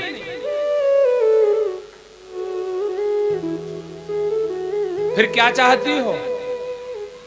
अदिति बोली मैं ये चाहती हूं कि मेरे घर कोई ऐसा बालक जन्म लेकर के आए जो मेरे बालकों को त्रिलोकी ला करके दे। तो वहां एक व्रत बताया, उस व्रत का नाम है पयो व्रत। ये व्रत फाल्गुन में किया जाता है जी। पयो व्रत प्रतिपदा से लेकर के त्रयोदशी तक ये व्रत किया जाता है। इस व्रत में यज्ञेश भगवान की स्तुति की जाती है और नियमित रूप से जो व्रत करता है उसके निश्चित ही पुत्र की प्राप्ति होती है। महाराज माता अदिति ने वो व्रत किया तो श्रोणायाम श्रवणम द्वादशायाम मुहूर्ते अवसित प्रभो सर्वे नक्षत्र राध्यक्ष चक्रुस्तजन्म दक्षिणम। भादों के महीना शुक्ल पक्ष द्वादशी तिथि दिन की ठीक 12 बजे भगवान श्री नारायण देवताओं की कार्य सिद्धि के लिए माता अदिति के महल में प्रकट हो गए। बोलिए वामन भगवान की जय जय श्री। बहुत सुंदर वामन भगवान का स्वरूप। यज्ञोपवीत संस्कार हुआ और जब यज्ञोपवीत होता है तो भीख मांगी जाती है, जिसे भीखी बोलते हैं। और भीखी का ये प्रताप होता है कि जो भीख मिलती है वो सब गुरु को दी जाती है। वामन भगवान का जनेऊ संस्कार हुआ, वो भीख मांग करके और गुरुजी को अर्पण करने गए। गुरुजी बोले मुझे ये नहीं चाहिए, बोले और मुझे त्रिलोकी को भीख में ला करके दो। वामन भगवान राजा बलि के द्वार पर पहुंचते हैं। राजा बलि के तो यज्ञ पर यज्ञ चल रहे हैं महाराज। राजा बलि ने देखा तो राजा बलि बोला गुरुजी मुझे तो ऐसा लगता है साक्षात सूर्य नारायण ही हमारे यज्ञ मंडप में आकर के पधारे हों। शुक्राचार्य ने देखा, बोले सूर्य नहीं है तो चंद्रमा तो होंगे ही। पहुंच गए वामन भगवान, माला चल रही है। आइए प्रभु प्रणाम करता हूं। हे ब्राह्मण देवता कहां से आए हैं, कहां जा रहे हैं, आप कहां के रहने वाले हैं? और मेरा तो मन ऐसा होता है जन आपको क्या क्या दान में दे दूं। अब तो महाराज भगवान कुछ नहीं बोले, माला चल रही है।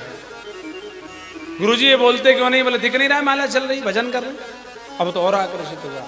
महाराज मेरा मन तो ये होता है जन आपको क्या क्या दान में दे दूं। आप एक बार अपने मुख से बोल दो, जो आप कहोगे मैं वो आपको दान में दे दूंगा। गाय चाहिए गाय ले लो, जो चाहिए सो ले लो।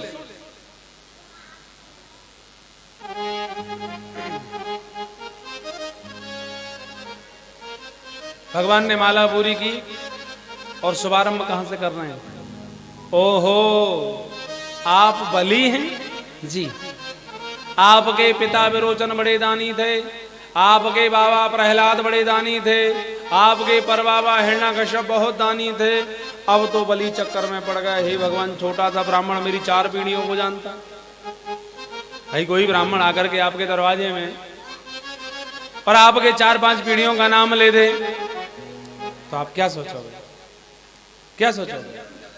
अब तो वो और आकर्षित हुआ।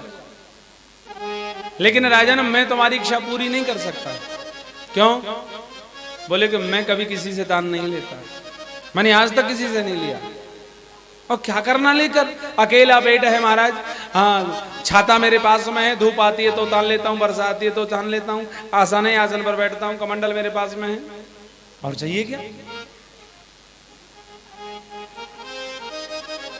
अच्छा, अकेले हो? बोले हाँ। ठीक महाराज, कुछ तो लेना पड़ेगा। मेरा तो मन ये होता है मैं आपको क्या क्या दान में दे दूं। मामन भगवान बोले तूने तो हमें झंझट धर्म संकट में डाल दिया। काहे का धर्म संकट?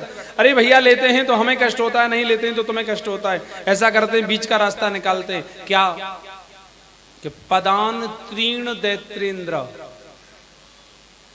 सम्मितान पदा ममा। भैया, ले इसलिए रहे कि तेरे मन को कष्ट ना हो, ज्यादा इसलिए नहीं ले रहे कि हमारा नियम न बिगड़े। तो एक काम कर, 3 पग पृथ्वी दे दे, 3 पग भूमि दान कर दे, और वो भी हम अपने पैर से नापेंगे, न 3.25 लेंगे न 3.25 लेंगे। अब तो महाराज बलि बोला, रहे वामन के ही वामन है। त्रिलोकीनाथ के पास में आकर के क्या मांगा तुमने? 3 पग पृथ्वी। भगवान मन में बोले तू 3 ही पूरी कर दीजो।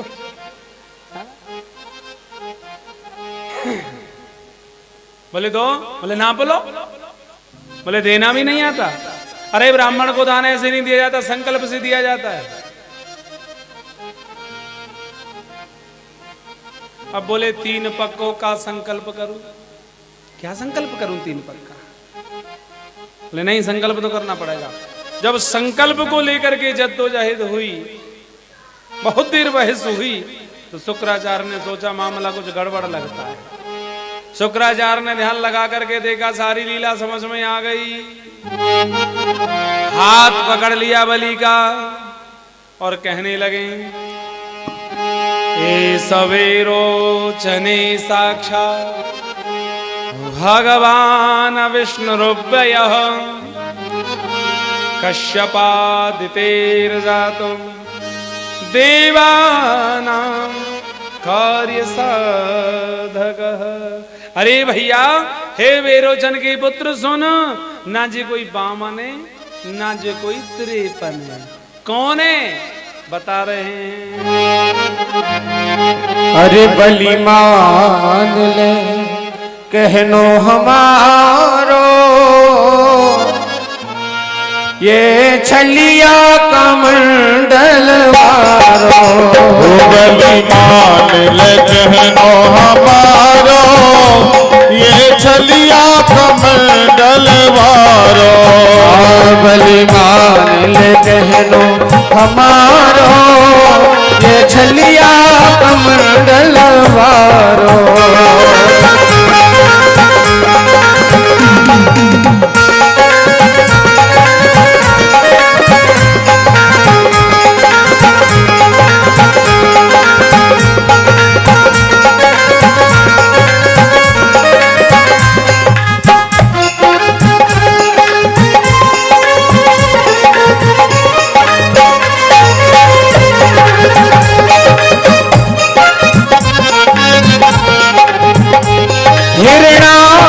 भय तेरे कुल में, ओ हिरणा कुछ भय तेरे कुल में। होया ने मार दिए एक पल में, होया ने मार दिए एक पल में। अरे ये असली है, ये असली है शत्रु तुम्हारो, ये छलिया कमंडल वारो बलि मान ले कहनो हमारो ये छलिया कमंडल वारो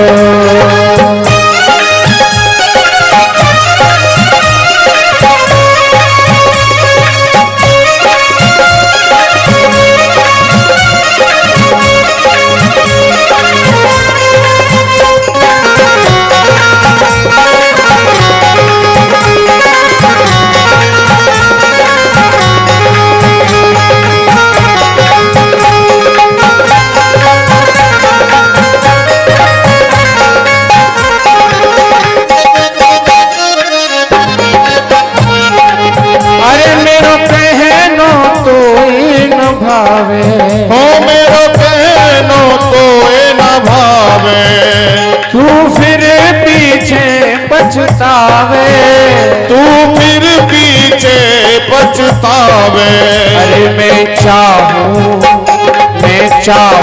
भलो तुम्हारो ये छलिया कमंडल वारो बलि मान ले कहनो हमारो ये छलिया कमंडल वारो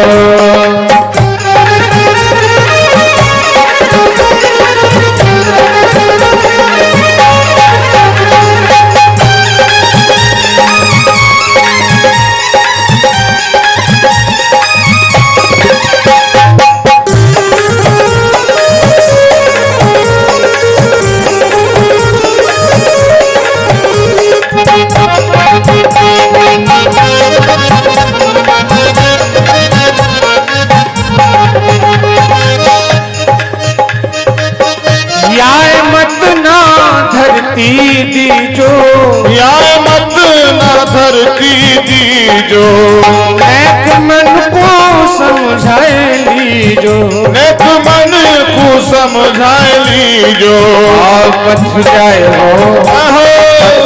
वो बहुत कमारो ये छलिया कमंडल वारो बलि मान ले कहनो हमारो ये छलिया कमंडल वारो बलि मान कहनो हमारो ये छलिया कमंडल वारो